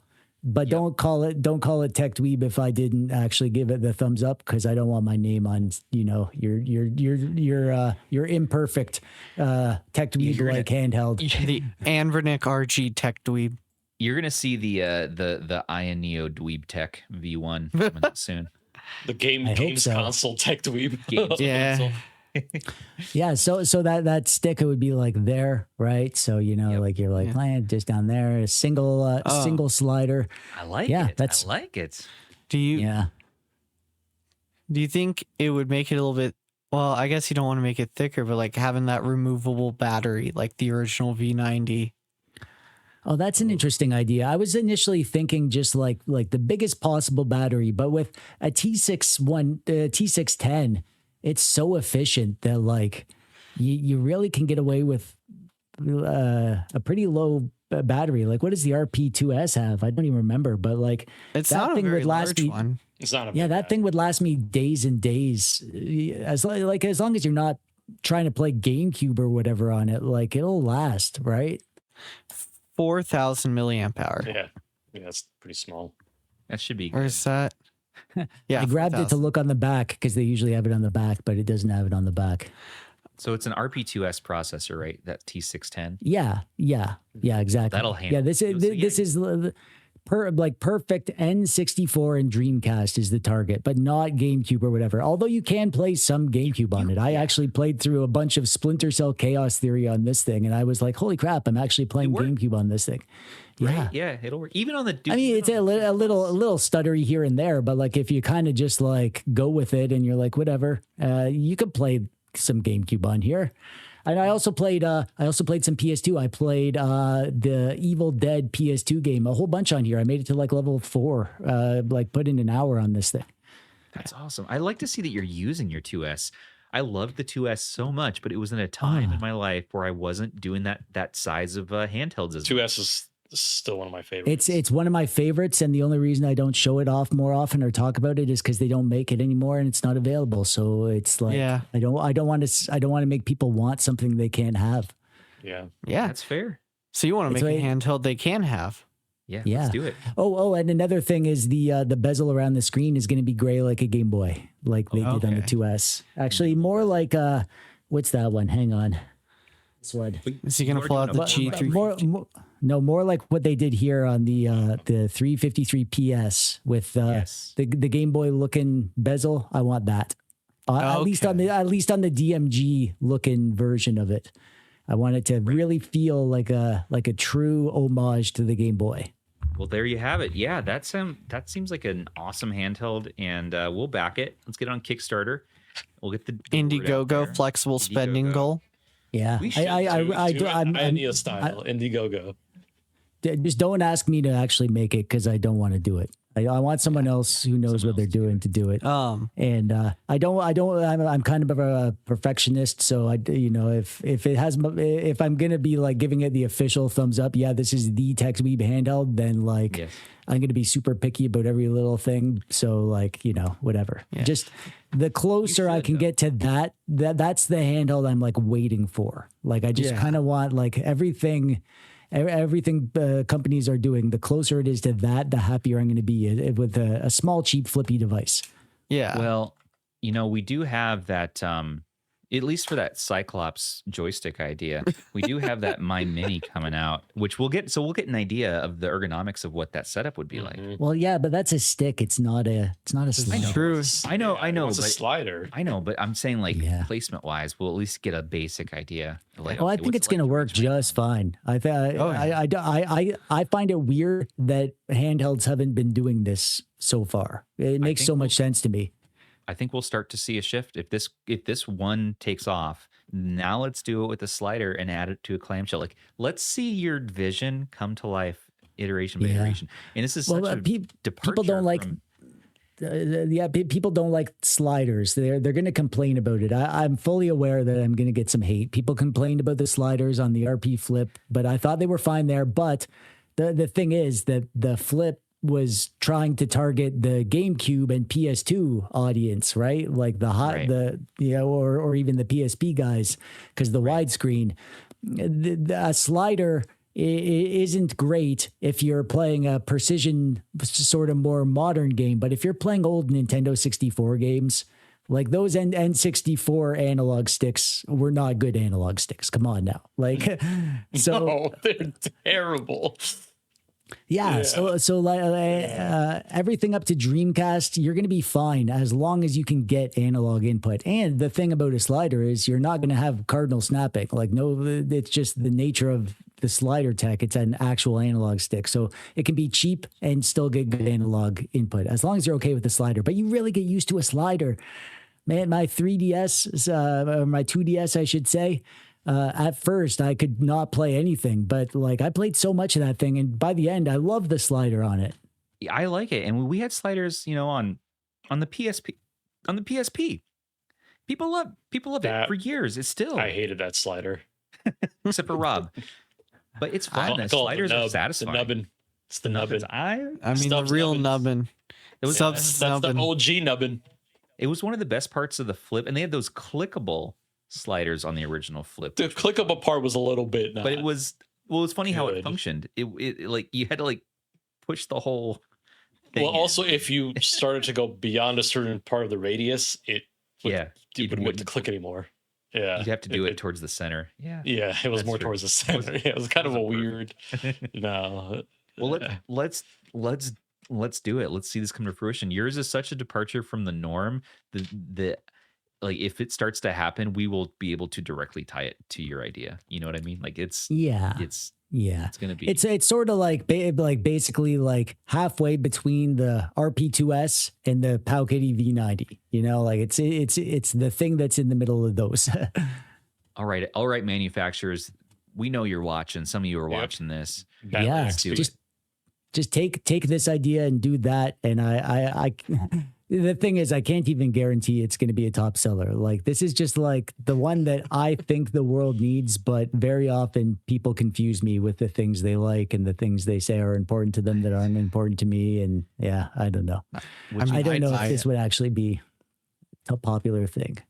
It pivots us to the final topic of you as an influencer, you as a YouTube channel creator, which if you haven't, if you've been out of touch and you haven't seen TechDweeb before, check him out at techdweeb, right? It's just at techdweeb on YouTube. Yeah, just techdweeb at techdweeb. Yeah, at techdweeb. Check out his channel. Super duper creative. I would vote you easily the most creative content creator in our scene, above everybody. Russ will admit this too, even above Russ. Like, just the most creative individual. Yeah. And it's super cool content. The Dusty Game Society, looking at old games, retrospectives, and cool modding projects and all that.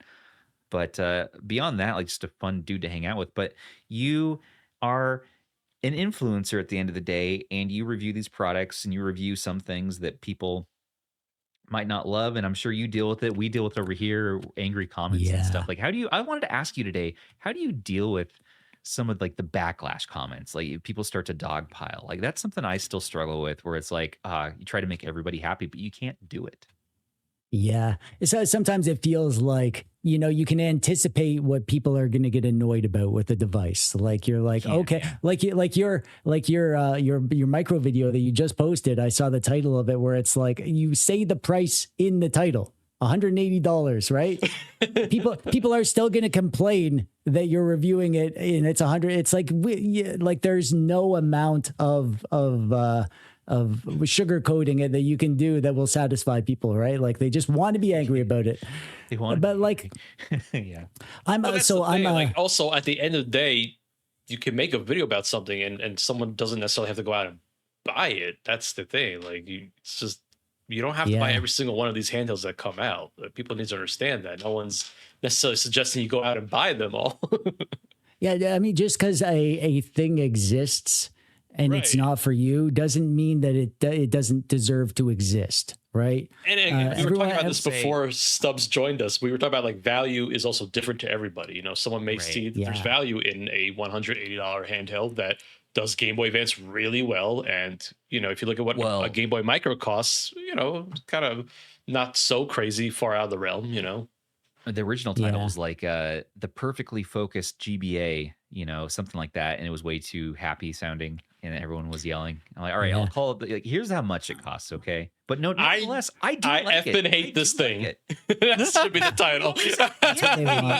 And then the video's super positive. At the end of the video, it's like, you don't need this. Nobody should buy this, but it's also like the best you can get for GBA. So I kind of love it, but it has so that's the thing is like some people should buy it. People who want the best GBA device or whatever, right? Yeah. So like I say in my videos sometimes where it's like, look, I'm over 40 here. I know lots of guys my age with some pretty freaking expensive hobbies, like multiple fishing boats and like their fishing rod costs more than my entire retro handheld collection and ATVs and like whatever. Like this is it. This is what I care about. I like these things. They're my favorite things. And I always use the Marge Simpson gift where it's just, I just think they're neat. I just think they're neat. Yeah. Yeah, exactly. And so, which, brings me to the point of you being an influencer because the people will say you even deciding to make a video about the thing is you recommending it in a way, And so like, responsibility there. Yeah. You probably noticed that I'm pretty darn positive in my videos. And that's because that's kind of wrong with that though. Yeah. Well, that's the person I am. So exactly. So I have a friend. His name's Boris. Hey, Boris, how you doing? If you're watching this, what's up, buddy? What's up, Bobo? Hi, Boris. So me and Boris are like we're like polar opposites in lots of ways. Where like I'm always looking on the positive side and he's kind of on the negative side. So like he's the kind of guy who will come over to your house and you'll be like, hey, look at my new TV, and he'll be like. You'll turn it on and be like, oh, the colors suck. Well, how much did you buy that for? Oh, you overpaid. Like no filter for that kind of thing. And I'm like the exact opposite, where I'm always looking for things to like about something. And like if I went over to Boris's house and he's like, oh, I got this TV, but I hate it. The colors suck. And I'd be like, oh, they're not that bad. It's if you look at it in the right angle or whatever, So sure, yeah. It's just kind of the kind of person I am. I always look on the positive side, and I look for things to like in things with everything. Yeah. Like if I buy a fast food lunch or something and the fries are soggy, I'll be like, whatever. The fries are a little soggy, but the burger's good, or whatever it is, So right. Yeah. You're a glass half full kind of guy versus a glass half empty kind of person. That's typically how I am as well. Like just being more glass half full kind of person, just better outlook in life, I think, like acknowledging that the glass only has 50% of it full of water, but still it's how you look at it. Right. And so absolutely. I often look at the negative comments like that. Like it doesn't really bother me that much, where I'm just like, oh, okay, I could see your point, how that would bother some people or whatever. Or so like even the negative comments don't really bother me that much. I'm just like, oh, that guy was angry. It would suck to be that. It would suck to be that angry about the price of a handheld. I feel kind of bad. I feel bad for someone who's that angry. But on at the same time, I can see where he's coming from. Like sure. I can see his perspective, and it's like, okay, well, like I wouldn't have that emotional reaction to it, but it's sort of like I agree with almost everything that's said sometimes, where I'm just like, yeah, the hinge sucks. Okay. Yeah. I kind of agree. The hinge sucks. And somebody else is like, I love that it has a hinge. And I'm like, yeah, I love that it has a hinge too. It's I do that too. Yeah. Yeah. So I can see all the perspectives. And at the end of the day, it's just like, I don't know. I just kind of love stuff, and I love this tech, and I love these toys, and I love playing with them. And I'm surrounded by this stuff too. It's a great outlook. And someone like our buddy ETA Prime, Jay over at ETA Prime, he'll say, I just don't ever look at the comments. I never, ever acknowledge comments. Yeah. Yeah. And he gets a lot. It kind of bums me out seeing, because I love reading the comments, but sometimes it's like, it makes you want to not do that. And it's kind of a bummer that there's that dark side. Yeah, and Russ, I feel bad, too, lately because he's dealing with some real negativity, backlash for stepping into what people will see as defending Retroid or helping them come up with solutions. Oh no, is he getting hate over that? Oh yeah. Yeah, he was telling me the other day, he said this publicly too, that he needs to take the day off. Like it got to him and he actually had to take a day off YouTube where he couldn't look at comments. He didn't want to look at Discord. And because the negativity in the scene, it is because they build on each other and then other people build off other people. And you have this sort of trap of negativity where everyone's sort of getting caught in this wave. And then you're trying to release videos during the wave when it's happening and they're just going to bomb it, and I don't feel it as much as Russ, but even I usually do okay with it, but it's the excess lately, the excess negativity being tossed at you. Where like, come on, everybody. I think if it's getting to you, then if it's getting to you, then you really gotta, step away. Take a break for the day.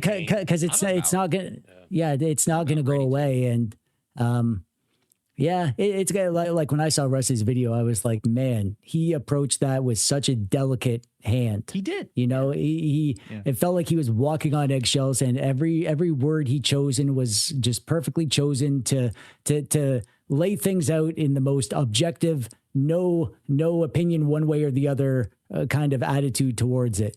And I think some people, they want to be angry about it. So they see a video where the person's not angry and they think that they're being positive. But even if they're being completely neutral, it's just sort of like, oh, I'm angry about this and you're not. So you must, be not angry for a reason or whatever. But it's this war on almost war on YouTubers lately where it's, or at least our friends, like Team Retro has been having a hard time because he called out Taki's screen.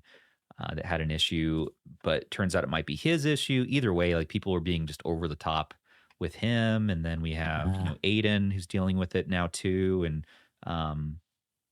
it's just something it's like we, as YouTubers, people don't think maybe we're people or like we should have a thick skin, and we do most of the time, but also like we are people and we do see this stuff.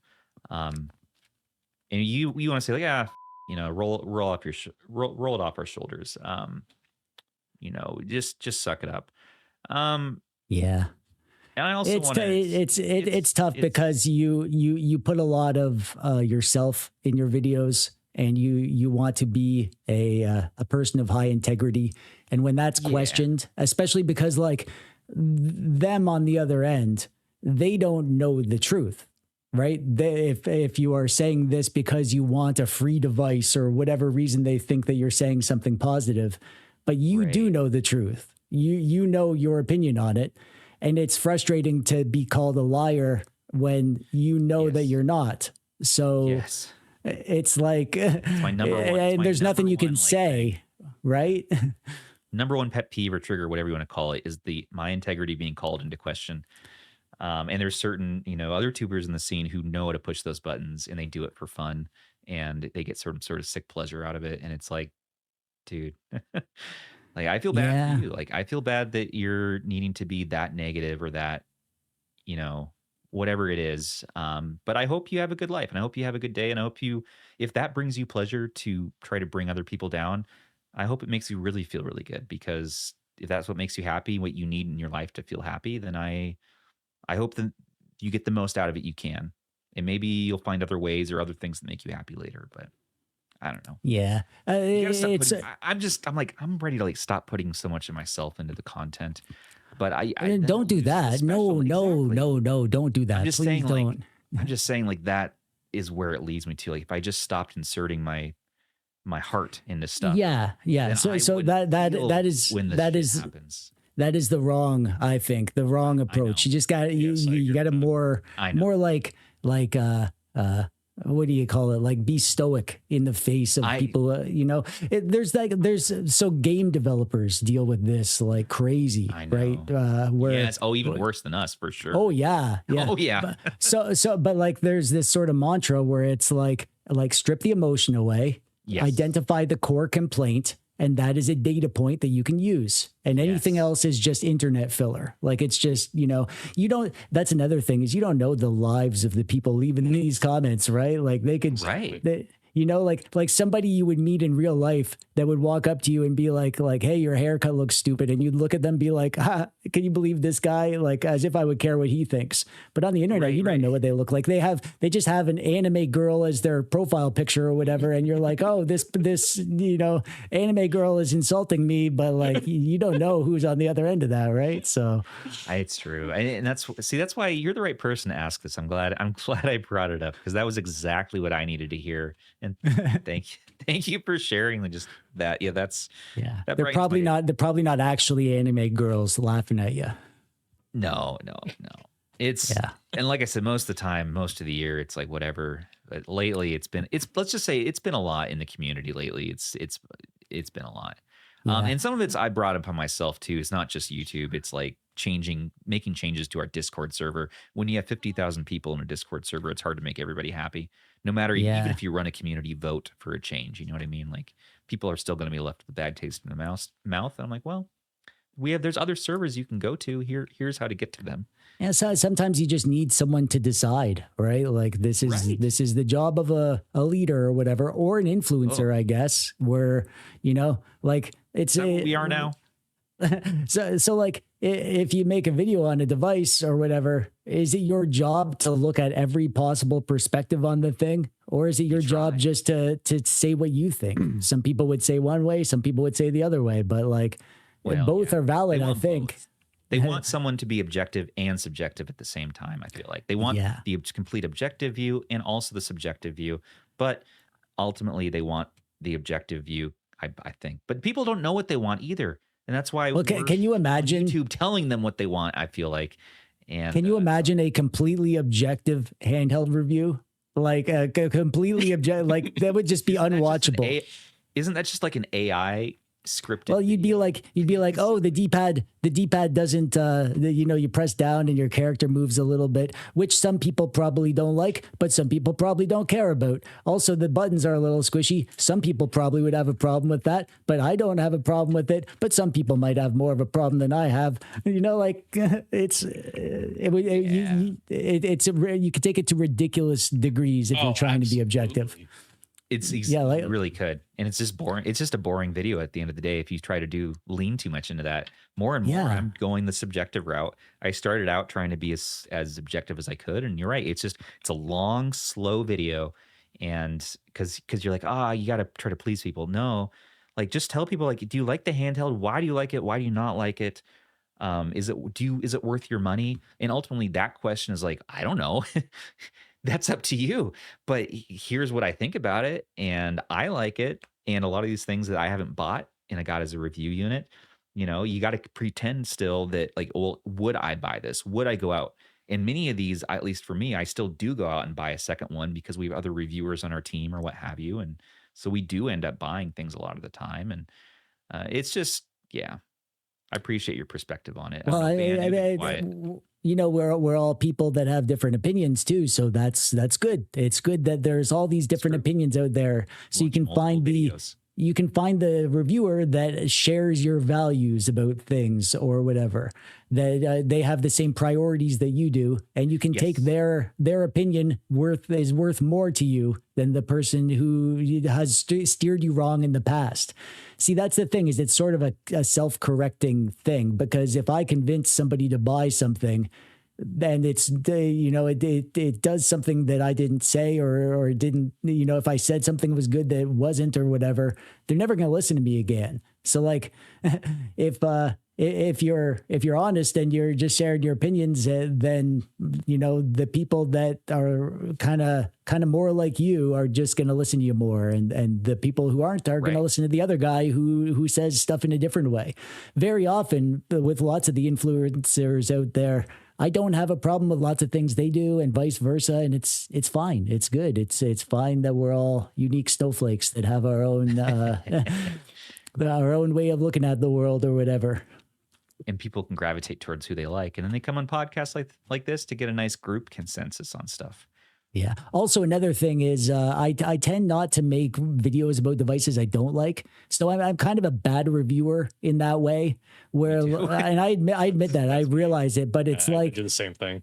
Yeah, because video is so much freaking work, and I get that I have a responsibility. I have a responsibility to inform people or whatever. But I just want to. I want to do videos on the stuff that I like because that's the stuff that excites me, right? Same. So I always tell people I mean, if it weren't for you, if I didn't have YouTube, I'd still be doing the same thing. I just decided to make videos on things that I enjoy. So it's the same idea. Yeah. So like the Miyoo A30, lots of people love that thing and they made glowing videos about it. I didn't really like it. I had lots of little gripes that kind of, just I never wanted to grab it. And I have it for sale in the toy barn. Go pick it up. Shout out. I carried it around for a few days to try to fall in love with it because it's a popular device and I thought the video would do well. So I'm like, I got to make a video on this thing. And I carried it around. I'm like, I don't want to, it's so meh to me. Yep. And it's like, I just didn't make a video on it. And maybe I'm being incomplete by doing that. But, at the end of the day, for me, I don't need to be the be all and end all source for, all your handheld information. I just need to do my thing and just kind of play with the things that excite me. Yeah. Like if I'm showing a device and I'm saying it's good, that's because I like it and I think it's good and I'm excited to share it. And there are so many devices out there that I can find lots of them that are good and fill my channel with that. And the stuff that isn't good is like, and sometimes I acknowledge that sometimes a device is not good to me because I haven't really figured out how to use it properly or how to get the most out of it. And it's like me not making a video about it is almost doing more of a service because I realize my ignorance or whatever. Like I haven't fully tested it properly or figured out how to fix this problem or whatever that some people have figured out. So it would be kind of irresponsible for me to make a video about that's negative when I haven't really tried to make it good yet. Yeah. I mean, I'm noticing here I didn't make a review on the A30. I included it in a comparison with the 28XX, but yeah, same way here. I'm like, oh, I don't like this at all. I really don't like it. I tried to understand. A lot of people were giving very positive reviews, and I don't get it for that handheld. So I like the XU Mini M when it came out around that same time. Oh yeah, that was my mini handheld. I like enjoy that. Oh, I was all over that one. Yeah, I was like, oh, this is awesome. Like, yeah, but then people this is exactly what I want to see. People found out the CPU was different than what they stated, and it was a whole. But I still feel like it didn't take away from the handheld. It didn't. That's what we said. Yeah, I'm like, I mean, again, like even in my own video, I showed like what the limits were, and I was like, okay, this is kind of weird. It's not matching up with what they're claiming the chip to be, but I'm like, this is what it can do up to this point, and it's like, but in terms of just the mini size and the form factor, that was like one of my favorites, and so it just it's interesting. Like, make videos that you want to make videos about things that you love. It definitely carries through that you show that you're passionate about something, Yeah, and there are channels that are more thorough that try to show it. Like I think Russ's channel is a good one for. He wants to do like all the popular handhelds, like even if he's not that much of a fan of it, and he'll categorically list all the things why he's not a fan of it. He's more of a authority on that kind of thing than I will ever be, and that's fine with me. Like Russ is doing the hard work for categorically going through a device with a fine-tooth comb or whatever, so that I don't have to, and I could just do my weird thing and just play around with the things that are fun. Let him slog through the tough ones. Let's get out of here, everybody. I'm falling asleep right now a little bit. Yes, he was breaking out in Stubbs' stuff. I've been under a lot of stress lately. I need to take a day off. Yeah, you need to take care of your handhelds and take care of yourself. Listen to my medicine. I really do need to take care of myself.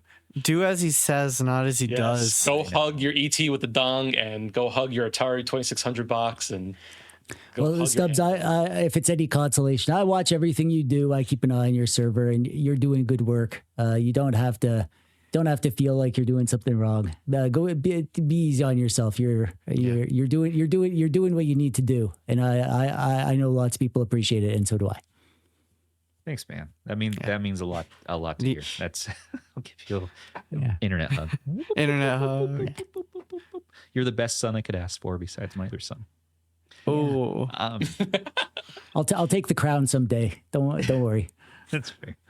Okay, everybody. Well, let's go ahead and end this episode. This is an awesome talk. I love talking about our dream handhelds, showing some of my nerdy physical games and systems. That was a lot of fun. And just getting a little advice from one of my favorite YouTuber friends, TechDweeb. So with that, everybody, let us know your thoughts. This will be a live premiere like our other offline episodes. So I hope you all watching this live chat are having a good time with whatever you're doing. Those of you listening at home, just have an awesome rest of your day. Do something for yourself.